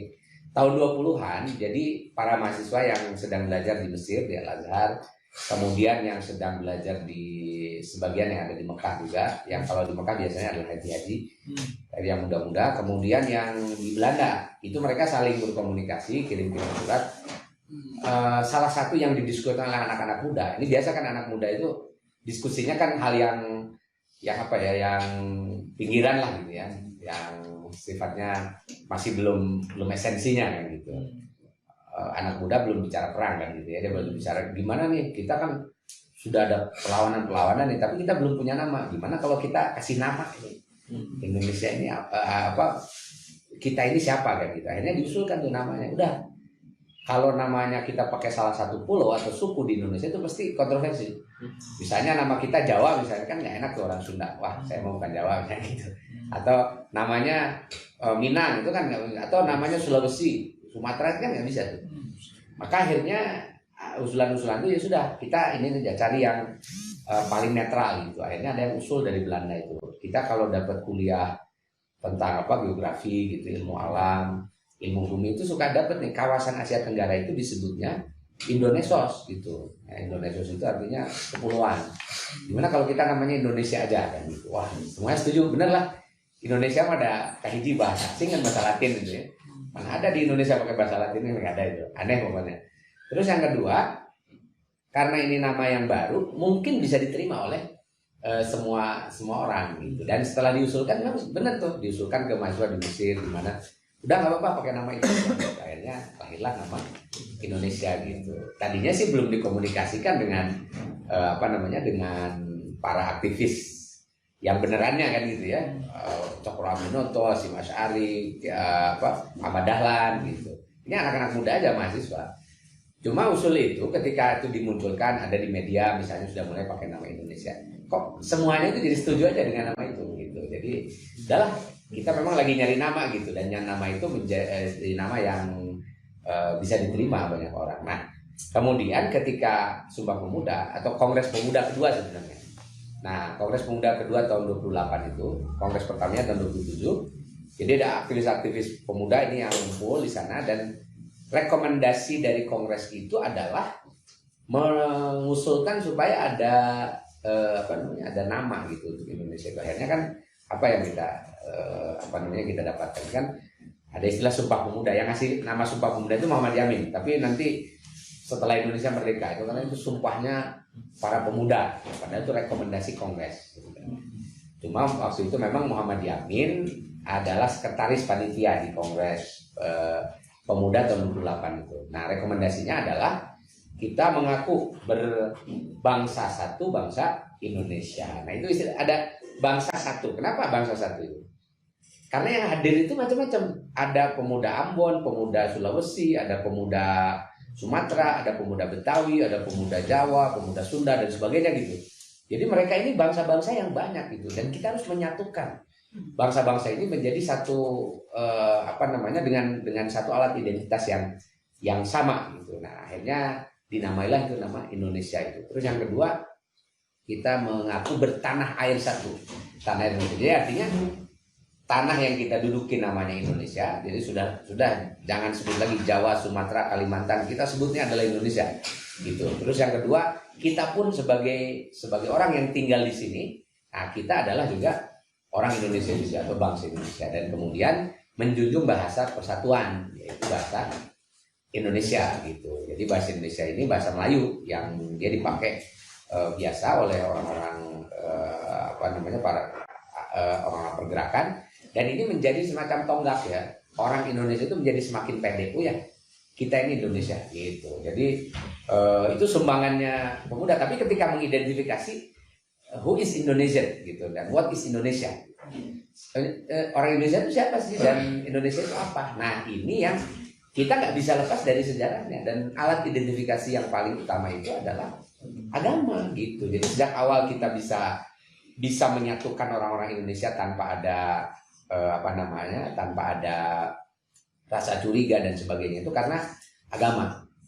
Organisasi-organisasi pergerakan yang sifatnya kesukuan seperti perkumpulan orang Sumatera, perkumpulan orang Jawa dan sebagainya, itu dia cenderung membawa nama identitas kedaerahan masing-masing dan itu kalau kumpul-kumpul tuh banyak menimbulkan rasa kecurigaan ya karena chauvinisme kedaerahan ini sangat tinggi. Nah, yang memberikan contoh bahwa orang-orang dari daerah-daerah itu tidak perlu curiga dengan temannya itu ketika berdiri Syarikat Islam. Dia nggak pakai nama daerah kan gitu ya. Karena sebelumnya kan ada Yong Sumatera misalnya atau Yong Ambon dan sebagainya. Nah, ini berdiri Syarikat Islam. Syarikat Islam persatuannya orang Islam gitu. Yang menjadi pendirinya orang Jawa, aktivis-aktivisnya ada orang Padang, ada orang Batak misalnya, orang Melayu, macam-macam ada di situ. Dan ketika kongres tahun 1916, kongres pertama, orang seluruh Indonesia berbagai suku itu bisa datang, dan ternyata dengan menggunakan nama Islam itu sekat-sekat kesukuan itu hilang gitu, dan sampai sekarang kan ya, kongres-kongres ormas Islam itu kan nggak pernah ngomong soal kesukuan, jadi kamu sukunya mana itu nggak ada masalah. Nah, sehingga dari pengalaman itulah orang Indonesia itu jadi percaya diri bahwa kita bisa mewujudkan Indonesia itu tanpa ada ekses dari kedaerahan tadi itu gitu. Nah, itu modalnya itu adalah karena ada gerakan-gerakan Islam tadi itu yang sudah mendahulunya. Dan memang sejak abad 19 juga alat identifikasi diri kita sebagai apa ini ya dimulai dengan direkatkannya orang Indonesia itu dengan agama, dengan Islam itu. Nah, maka saya kira sampai di sini saja kita menjadi sangat paham gitu ya bahwa Indonesia itu kalau dia dipisahkan dari Islam hilang Indonesia. Itu sesuatu yang nggak akan bisa dipisahkan gitu. Nah, makanya nanti saya menjadi sangat agak paham ya kenapa pelajaran sejarah Indonesia itu menjadi dipandang sebelah mata sekarang ini ya, skeptis aja, bahkan mau dihapuskan pelajaran sejarah Indonesia. Karena kalau sejarah Indonesia itu digali-gali terus gitu ya, itu nggak bisa lepas dari Islam. Ini gimana Indonesia lepas dari Islam? Gitu. Ini adalah kerajaan yang dari Aceh sampai ke Papua adalah kerajaan Islam tadinya kan gitu ya, sebelum dikuasai Belanda. Terus nanti setelah Belanda datang, yang berjuang memerdekakan Indonesia ini adalah para pejuang Islam gitu. Nah, maka kita nggak bisa mengidentifikasi nasionalisme Indonesia, mengidentifikasi kebangsaan Indonesia, melepaskan diri dari Islam gitu. Maka menjadi tidak kontekstual kalau ada yang mengatakan misalnya gini, saya NKRI, saya Pancasila, terus yang jadi musuhnya orang Islam kan liar itu. Ini yang bikin Indonesia ini orang Islam kan. Kok kenapa Pancasila dan NKRI jadi dibenturkan dengan Islam? Jadi menjadi tidak kontekstual gitu dan ahistoris gitu. Dia kalau mau membenturkan dengan Islam malah dia jadi pasti membentur tembok gitu ya. Nah, makanya satu-satunya cara adalah udah dilupakan aja orang Indonesia itu dengan Islam. Nah, gimana caranya? Udah jangan dikasih tahu ya. Gitu. Jadi kan sejarah itu kan membangun mentality bahwa kita ini berproses dari apa menjadi apa kan gitu, itu diajarinya itu dengan sejarah. Nah, makanya sangat serius tuh proyek menghapus sejarah Indonesia itu. Nah, ini supaya nanti kita mungkin ya punya cerita baru, nggak tahu cerita apalah gitu, tapi menurut saya berat sekali ya gitu. Sekarang ini Turki bisa kokoh ya, bisa kuat dan pede. Orang Turki ini sekarang masalah internal di negaranya itu sudah relatif lebih aman. Jadi walaupun orang sekulernya kuat gitu ya orang Islam juga kuat tuh nggak sampai jadi perang, dan berkali-kali diprovokasi juga nggak bentrok juga gitu. Nah, apa yang menyebabkan orang Turki bisa di internalnya itu dia relatif solid? Isunya itu satu, isu sejarah. Gitu. Karena orang Turki nggak pernah punya kebanggaan kecuali ketika mereka zaman Utsmani. Gitu. Utsmani kan zaman Islam, ya, zaman Turki Utsmani zaman kerajaan Islam, dan mereka itu kan dari ujung ke ujung Turki gitu. Peninggalannya kan Utsmani semua. Datang ke Istanbul, ini ada Hagia Sophia, ada Masjid Biru, ada Istana Topkapı, Dolmabahce, ada benteng Konstantin yang dihancurkan oleh Al-Fatih dan seterusnya. Ini kan semua mengingatkan orang, iya ya kita ini hebatnya karena kita Utsmani gitu, karena kita Islam. Karena Utsmani itu nggak bisa dilepaskan dari Islam, makanya modal sejarah inilah yang menyebabkan orang Turki jadi percaya diri gitu. Dan kita sebenarnya di Indonesia ini agak repot di Indonesia ini, kita malah banyak orang yang malah menentang sejarah Islam itu. Nah, padahal kalau kita menentang arus semacam ini, kita malah menjadi lemah. Kan kalau kita mau cepat berenang itu jangan lawan arus gitu, tapi ikut arus itu nanti dia bisa dapat tenaga ekstra gitu dari arusnya itu kan. Jadi cepat. Nah, jadi ini saya kira yang hal yang paling penting menurut saya yang disumbangkan oleh Sumpah Pemuda ke dalam kemerdekaan Indonesia itu. Dan setelah itu kan hampir semua organisasi kasih nama Indonesia. Kenapa Muhammadiyah nggak pakai nama Indonesia? Muhammadiyah Indonesia misalnya gitu. Nahdlatul Ulama Indonesia, Syarikat Islam Indonesia itu belum pakai nama Indonesia karena memang belum ada. Gitu. Belum ada kan namanya belum ada gitu, baru 28 itu. Nah, baru organisasi setelah 28 pakai nama Indonesia. Contohnya MIAI, Majelis Islam A'la Indonesia. Indonesianya belum merdeka, tahun 45 merdeka, MIAI berdiri tahun 36 gitu. Tapi dia sudah pakai nama Indonesia, gitu karena pede gitu. Jadi pede bahwa kita ya Indonesia gitu. Kita bukan Belanda, kira-kira begitu. Karena kalau pakai nama lain misalnya Hindia Belanda, Insulinde itu nama lainnya. Itu mereka merasa, wah kalau pakai Hindia Belanda kita tidak punya identitas perlawanan gitu. Nah, maka pakai nama Indonesia gitu sebagai identitas perlawanan. Nah, kira-kira begitu. Baik, saya kira itulah yang bisa saya sampaikan. Sampai jam berapa ya sudah? Wah, ini jam 10 lewat. Saya kira kalau ada pertanyaan dipersilakan. Baik, terima kasih. Assalamualaikum warahmatullahi wabarakatuh. Waalaikumsalam warahmatullahi wabarakatuh.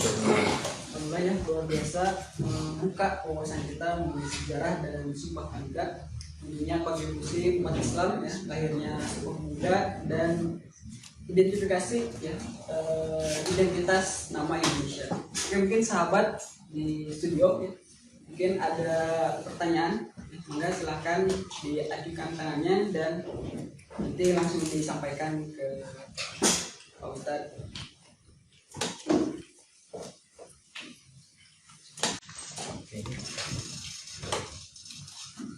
Bismillahirrahmanirrahim. Assalamualaikum warahmatullahi wabarakatuh.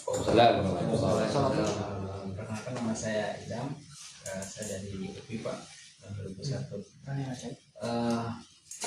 Ya, alhamdulillah hari ini dipertemukan dengan Pak Ustadz yang tentu begitu gamblang dan jelas tadi dalam proses pemaparan bagaimana lahirnya Indonesia yang dikakarsai dengan adanya Kongres Pemuda. Nah, ada beberapa pertanyaan Ustadz yang ingin saya sampaikan. Yang pertama tadi berkaitan dengan konteks sejarah imperialis gitu ya. Nah, dan khususnya ke Indonesia itu dengan dibawa oleh dua rombongan gitu ya. Rombongan pertama tadi Portugis dan Spanyol gitu ya. Yang kaitannya masih kendali gereja ya. Betul, masih dikenal gereja. Kemudian yang kedua yaitu Prancis, Inggris dan Belanda. Yang ini notabene tadi disampaikan begitu sangat jelas soal independen yang lepas dari agama kan gitu ya, dari gereja gitu.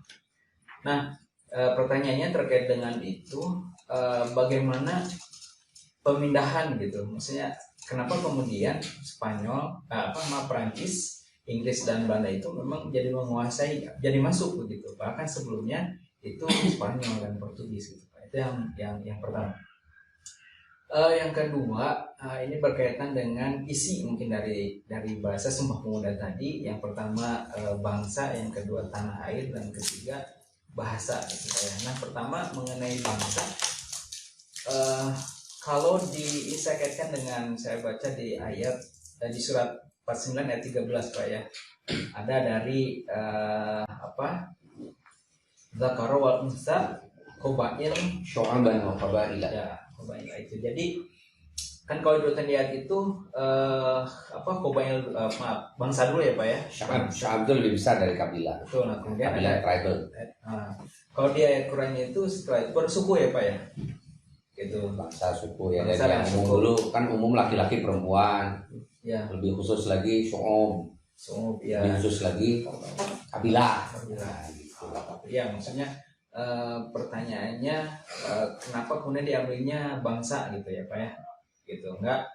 Karena kalau lihat kan memang kalau dalam kaitan dengan suku, soal suku itu soal lebih besar Pak. Maksud saya gini, ketika sebuah negara kan ada beberapa suku yang ada Pak ya. Contoh suku Sunda juga di negara lain ada gitu.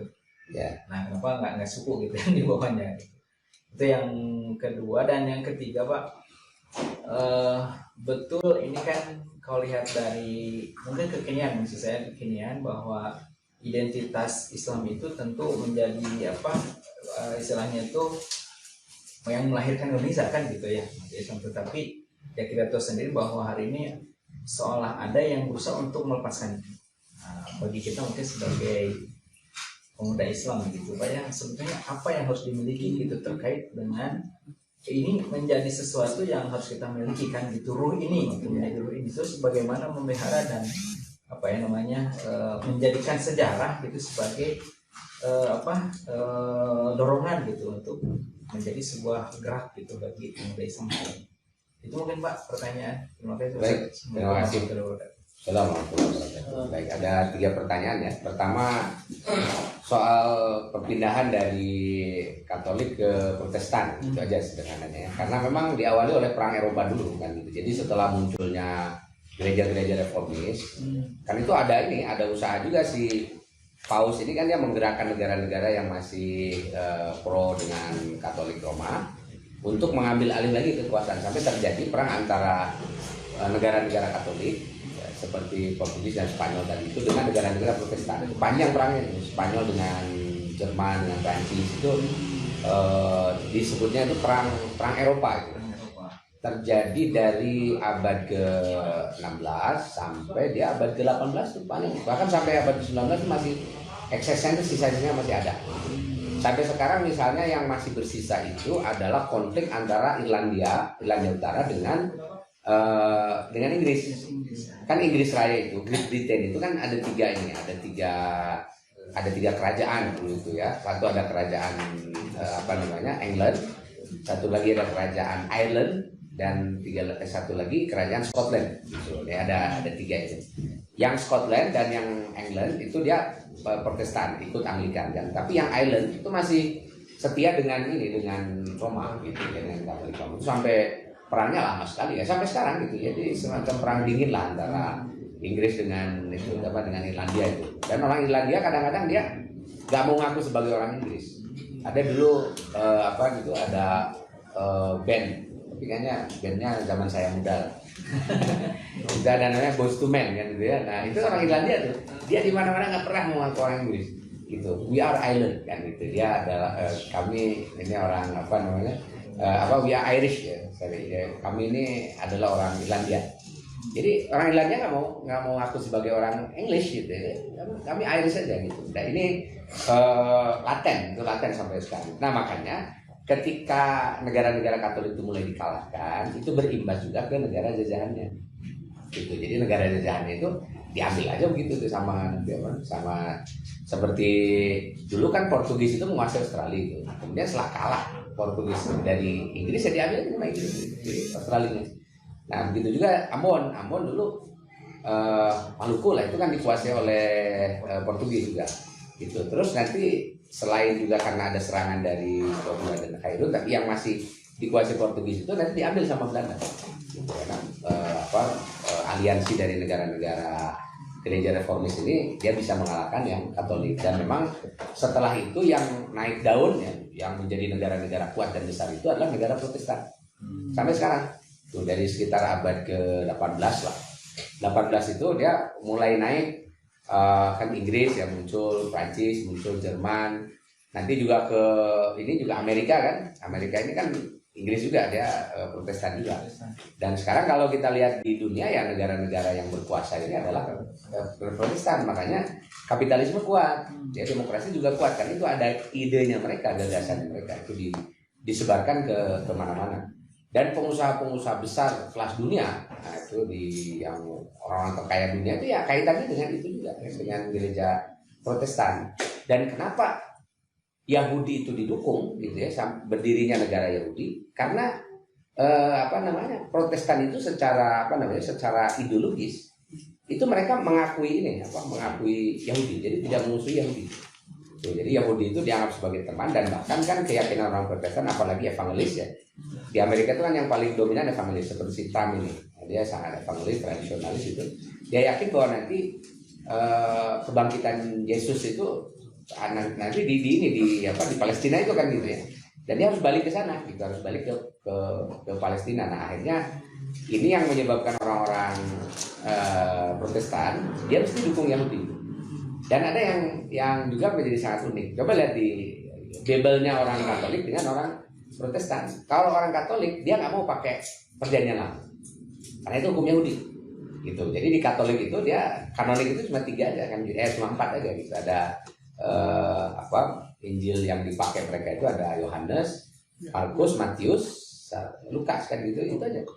Jadi di selain itu mereka nggak pakai gitu. Nah termasuk Old Testament. Nah Old Testament itu atau perjanjian lama yang diyakini sebagai warisannya orang Yahudi dipakai sama orang Protestan. Coba lihat Biblenya orang Protestan itu kan ada itunya, ada Old Testamentnya itu di situ. Jadi memang akhirnya kan seperti di Indonesia juga nggak bisa jadi satu agama, udah misah kan.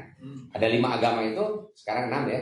1 Islam, 2 Kristen, 3 Katolik gitu.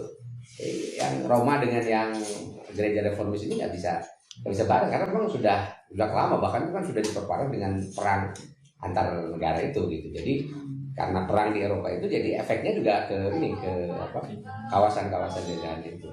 Nah itu ya. Yang kedua tadi soal kenapa yang nggak diambil nama Sunda nama apa kan gitu ya. Itu tadi saya sudah sebut tadi bahwa kalau yang dibawa itu hanya nama satu suku saja di Indonesia ya, itu pasti akan menjadi kecemburuan buat yang lain. Misalnya, adalah Indonesia ini namanya jangan Indonesia tapi negara Sunda misalnya gitu. Wah, Sunda Empire.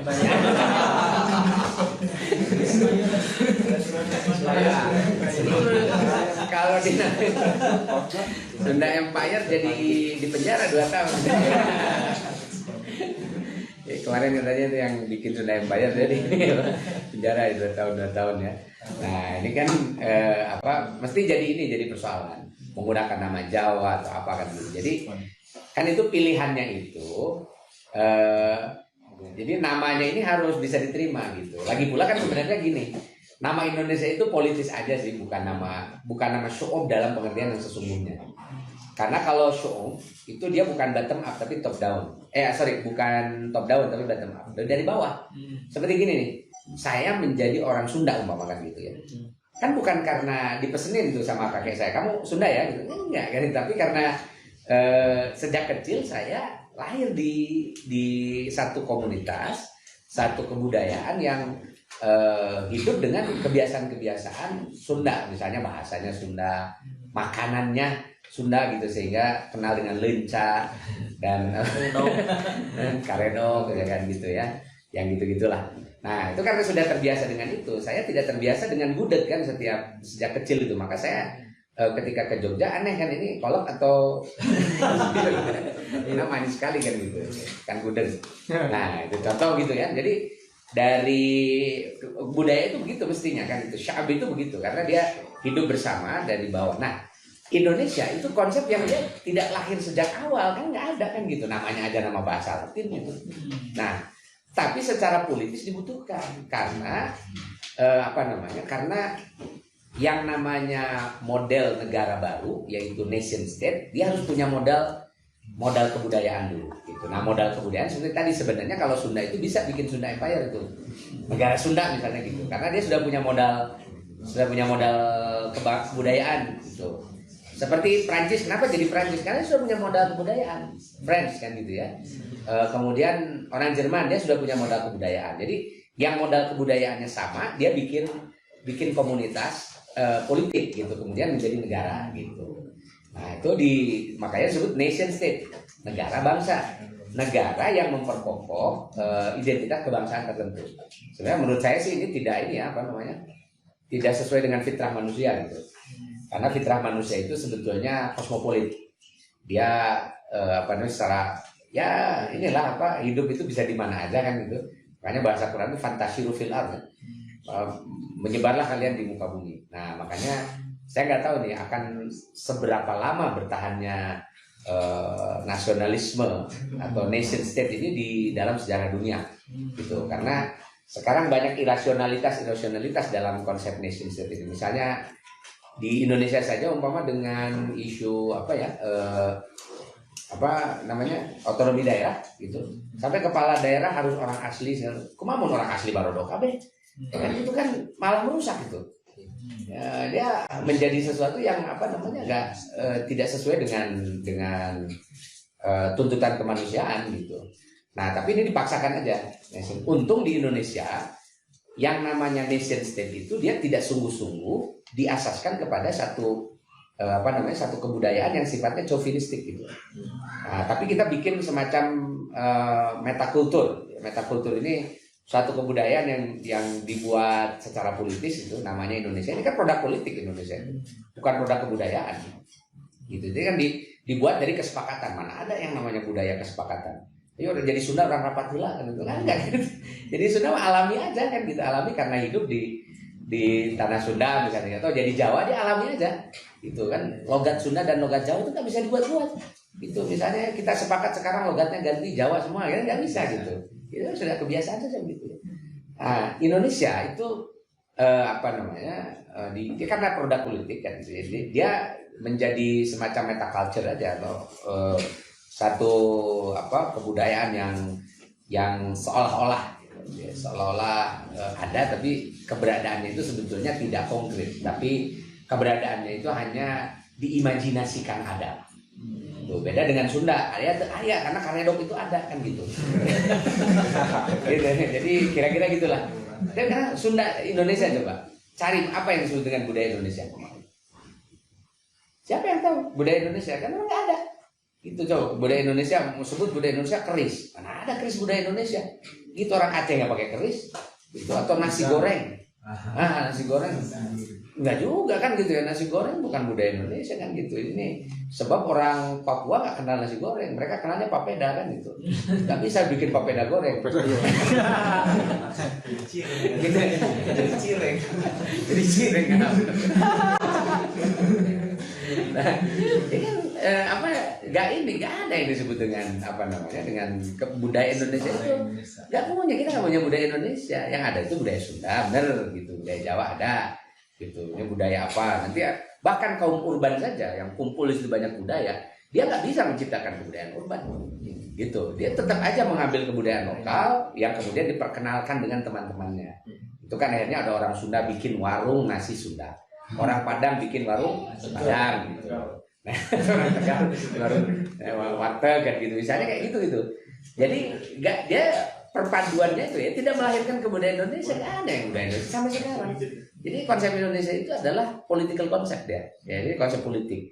Dan yang disebut dengan nation state di Indonesia itu bukan murni dia dari kebudayaan, tapi adalah satu metaculture yang yang dianggap ada gitu. Makanya Ben Anderson Indonesianis mengatakan bahwa nasionalisme Indonesia itu dia adalah satu imagine community, jadi komunitas yang imajinasi. Jadi kita orang Sunda, orang Jawa merasa bahwa selain saya Sunda dan Jawa, saya juga Indonesia gitu.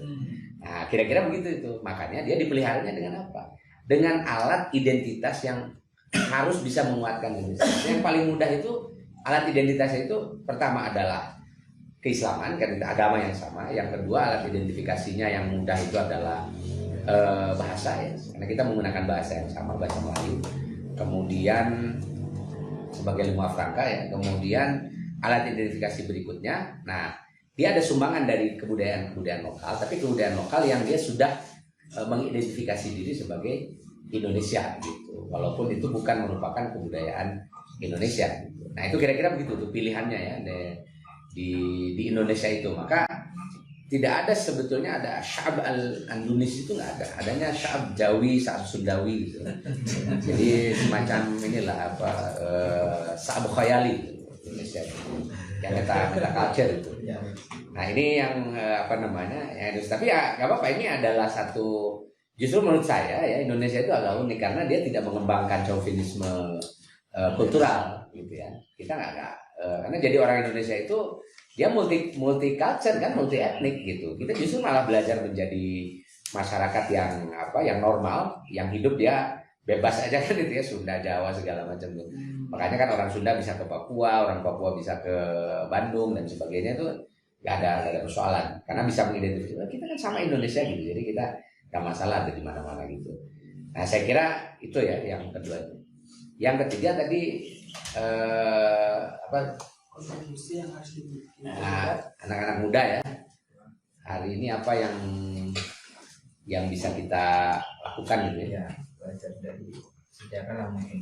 Ya jadi gini, jadi hari ini sebetulnya kan ada ancaman juga sih ya terhadap eksistensi negara kita, walaupun ada pagarnya sekarang ini kesepakatan di pendirian bangsa-bangsa itu kan bahwa sekarang ini tidak boleh satu negara dia mencaplok negara yang lain. Itu beda dengan pada masa lalu, itu mah udah normal ya, saling mencaplok itu sesuatu yang menjadi bagian dari hubungan internasional pada masa lalu.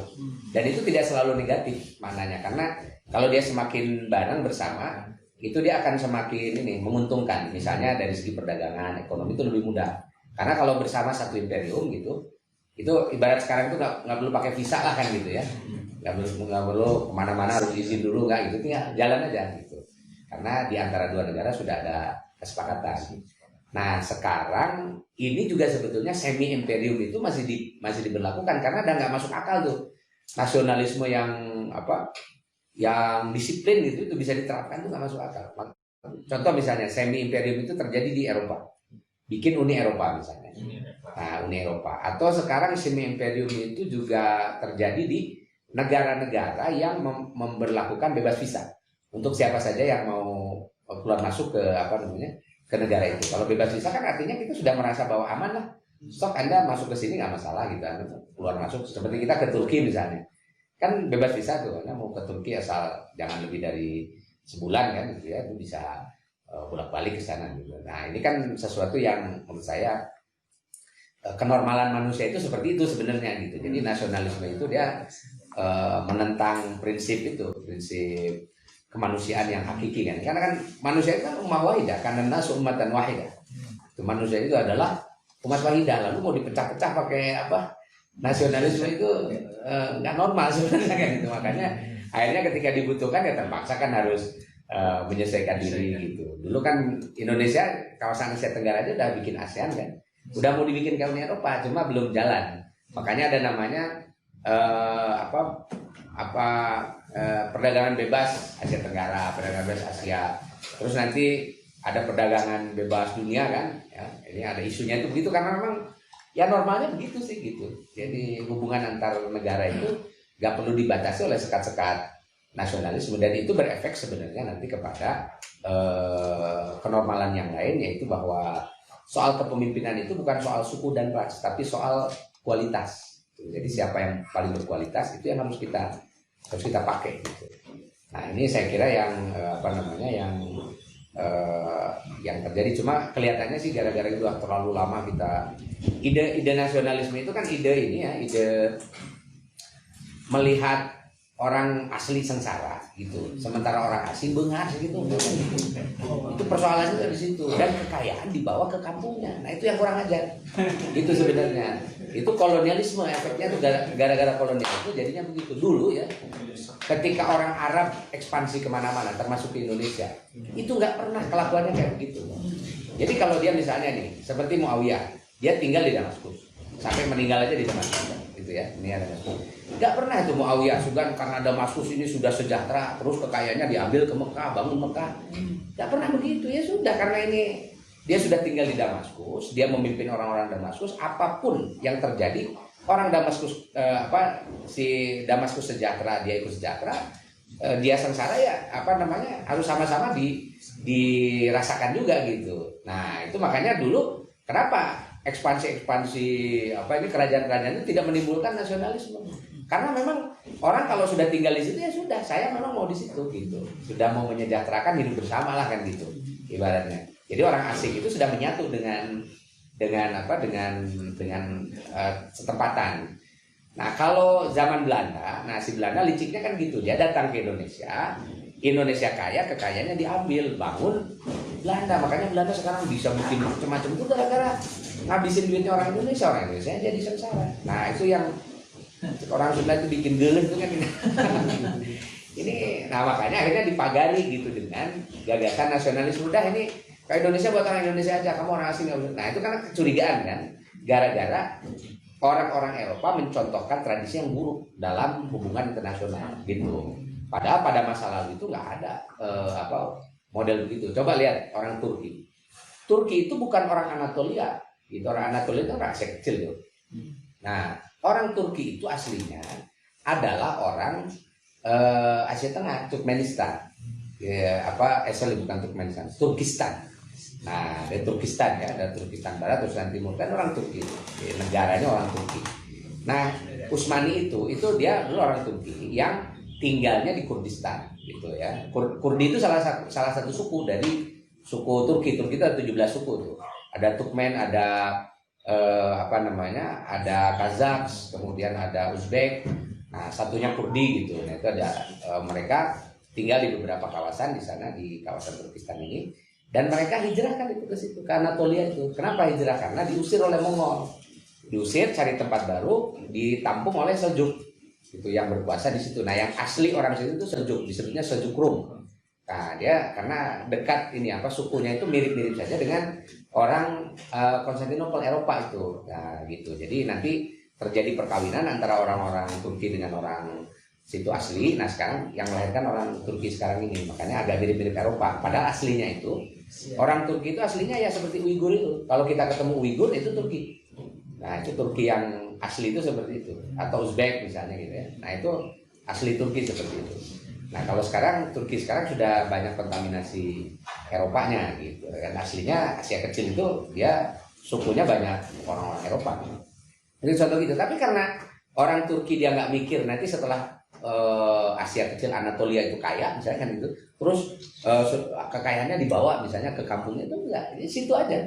Bahkan dia membangun imperiumnya yang baru juga di situ, sehingga membanggakan orang setempat. Nah, di kita modelnya gara-gara dicontohkan sama si Belanda itu kan gitu ya, nah, dia maling. Jadi di sini kaya, ambil kampung halaman yang dibangun. Nah, ini yang sebenarnya balik lagi itu ketidakadilan sih sebenarnya ya, masalahnya ketidakadilan. Nah, hari ini apa yang bisa dilakukan oleh para pemuda untuk menghadapi situasi ini ya?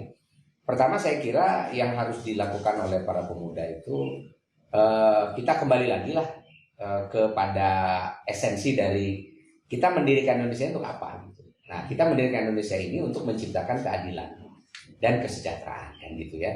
Menghapuskan penjajahan yang tadi itu yang memiskinkan. Nah, sekarang di kita banyak anak-anak muda ini yang terjebak dengan dengan persoalan identitas, tapi esensinya hilang gitu. Misalnya identitas keindonesiaan, tapi esensinya menjadi hilang. Nah, padahal esensi dari kita mendirikan negara ini menciptakan keadilan tadi itu. Jadi kalau kita bicara soal keadilan, nah artinya keadilan itu adalah kesejahteraan untuk bersama. Itu bukan hanya untuk manusia saja, tapi juga lil alamin, karena Islam itu mengajarkan kepada kita supaya kita sebagai umat Islam harus menjadi rahmat lil alamin, sebagaimana Nabi juga menjadi rahmatan lil alamin. Nah, makanya kalau anak-anak muda ini orientasinya itu pada keadilan tadi, yang harus difikirkan oleh anak-anak muda bagaimana kita bisa menciptakan menciptakan semua aspek-aspek keadilan itu dalam berbagai hal, dalam politik, dalam ekonomi, dalam pengelolaan lingkungan dan sebagainya. Nah, ini harus diwujudkan oleh anak muda, dan itu saya kira adalah sikap nasionalisme yang benar. Jadi bukan cuma ngurusin jargon-jargon kan gitu ya. Wah, saya NKRI, saya Pancasila, pegawaian sare yang mabokan gitu kan. Nah, ini dia merusak nasionalisme itu namanya. Gitu ya, merusak kebangsaan kita gitu. Karena membangun kebangsaan itu adalah membangun keadilan. Keadilan itu harus dimulai dari membangun mentalitinya dulu gitu. Jadi keadilan itu hanya akan bisa dipangku, hanya akan bisa dipikul, hanya akan bisa dilakukan oleh orang-orang yang punya akhlakul karimah gitu. Jadi kalau akhlaknya buruk nggak bisa adil. Jadi pasti setan itu pasti akan lebih dominan, dan setan itu pasti anti keadilan ya. Karena akan mendorong kepada kezaliman kan gitu. Adil itu kan lawannya zalim. Nah, sementara orang-orang yang bisa adil adalah orang yang memiliki akhlak yang baik, akhlakul karimah. Maka membangun nasionalisme itu sama dengan sebenarnya ya, pertama kita harus bangun akhlakul karimah. Kalau nggak pakai akhlakul karimah nggak bisa. Negara ini hancur kan gitu. Kalau pencoleng semua, penjahat semua yang menjadi aktivis di Indonesia ini ya kejadiannya kayak begini. Kan akhirnya orang bukan berlomba-lomba untuk berbakti untuk negeri kan gitu ya, tapi berlomba-lomba untuk maling. Nah, sekarang kan orang lomba-lomba maling kan gitu ya. Yang belum maling itu cuma belum kebagian aja kan gitu. Kebagian dia maling bisa lebih banyak gitu. Sampai akhirnya kan undang-undang tentang maling ini harus direvisi gitu. Jadi sekarang maling jangan dianggap maling. Gitu. Tapi dianggap sebagai apa namanya? Kos apa itu ya? Kos politik, kos ini apa fee proyek, fee kekuasaan, macam-macam lah bahasanya itu. Jadi jangan dianggap maling lagi gitu. Ya rakyat tedahar makan wae lah kan ini suge. Eta nanti mun tedahar we nya paling pae kubul lah kan. Itu kan sudah kalau zalim begitu ya saya kira rusak nasionalisme kita ini. Jadi gak ada esensi dari nasionalisme kecuali dia bisa mewujudkan keadilan gitu. Kira-kira baik, terima kasih.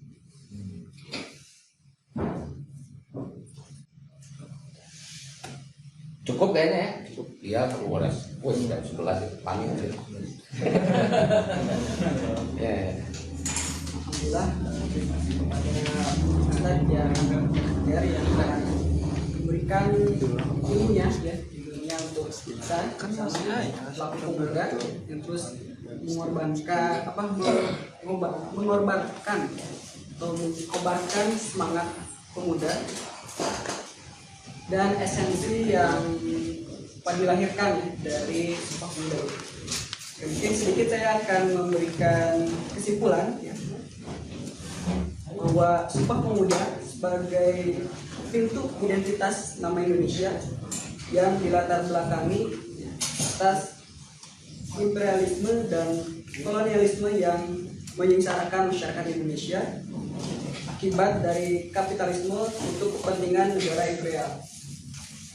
Sebelumnya lahir pergerakan Islam untuk menghapuskan kezaliman kolonialisme seperti Syarikat Islam, Muhammadiyah, Nahdlatul Ulama, dan kelompok Islam yang lainnya, hingga lahir Kongres Pemuda yang melahirkan Sumpah Pemuda itu sendiri. Esensi yang dapat kita ambil adalah bahwa semuanya ya untuk memperjuangkan keadilan dan kesejahteraan yang bersumber dari nilai-nilai Islam yang dititik beratkan kepada kita khususnya pemuda untuk terus menjunjung tinggi nilai Islam ya, dari segi akhlak, lalu juga dari segi pengetahuan dan amal kontribusi yang nyata terhadap umat Islam dan bangsa Indonesia. Oke, mungkin itu saja ya dari pemaparan materi. Mudah-mudahan bermanfaat untuk kita yang di studio dan yang di rumah. Ya, mudah-mudahan kita bisa mengimplementasikan esensi dari Sumpah Pemuda dan kita bisa meneruskan ya, semangat dari para pemuda masa dulu dan sampai saat ini. Oke, terima kasih kepada Bapak Ustadz Tiar Anwar Bahtiar. Mudah-mudahan ilmunya berkah dan kita sama-sama implementasikan. Oke, kita tutup dengan hamdalah bersama-sama. Alhamdulillahirobbilalamin. Oke, mungkin saya serahkan kepada MC untuk melanjutkan kegiatan.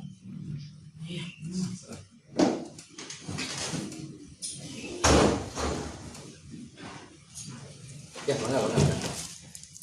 Oke, terima kasih kepada moderator dan kepada Bapak materi yang telah menyampaikan materialnya. Tentu saya rasa masih banyak hal-hal yang ingin kita dapatkan ya, Pak.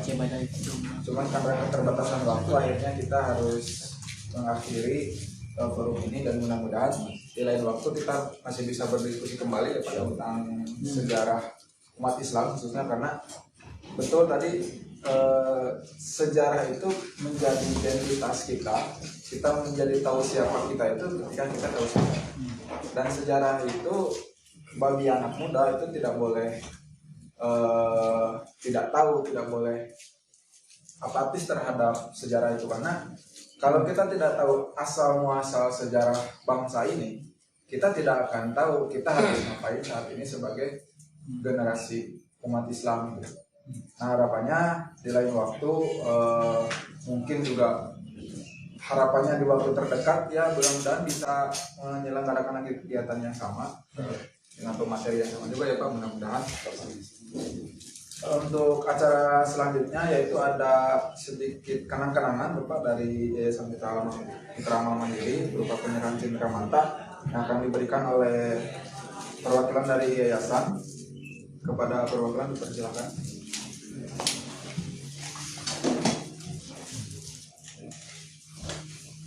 Kedua, ya.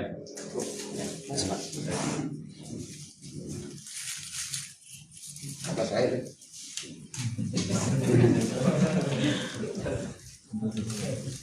Baik, selanjutnya kita sebelum ditutup secara resmi ada doa dulu yang akan dibawakan oleh Kang Anas. Kang Anas dipersilakan.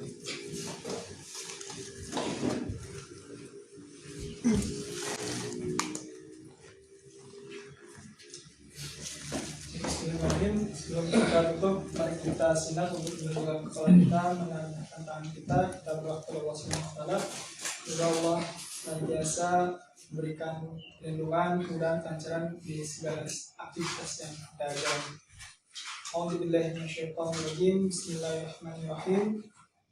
Allahumma fir lil muslimina wal muslimat wal mu'minina wal mu'minat al ahya'i minhum wal amwat innaka sami'un qaribun mujibud da'wat ya qadil hajat. Rabbana zalamna anfusana wa in lam taghfir lana wa tarhamna lanakunanna minal khashirin. Rabbana la tuzigh qulubana ba'da idh hadaytana wa hab lana min ladunka rahmah innaka antal wahhab. Allahumma inna nas'aluka salamatan fid din wa afiyatan fil jasad wa ziyadatan fil ilm wa barakatan fil rizq wa tawbatan qabla al-maut wa rahmatan indal maut wa maghfiratan ba'da al-maut. Allahumma hawwin lana fi shaqatil maut والنجاة من النار والعفو عند الحساب. ربنا هب لنا من أزواجنا وذريتنا قرة أعين واجعلنا للمتقين إماما. ربنا آتنا في الدنيا حسنة وفي الآخرة حسنة وقنا عذاب النار. سبحان ربك رب العزة عما يصفون وسلام على المرسلين والحمد لله رب العالمين. الفاتحة.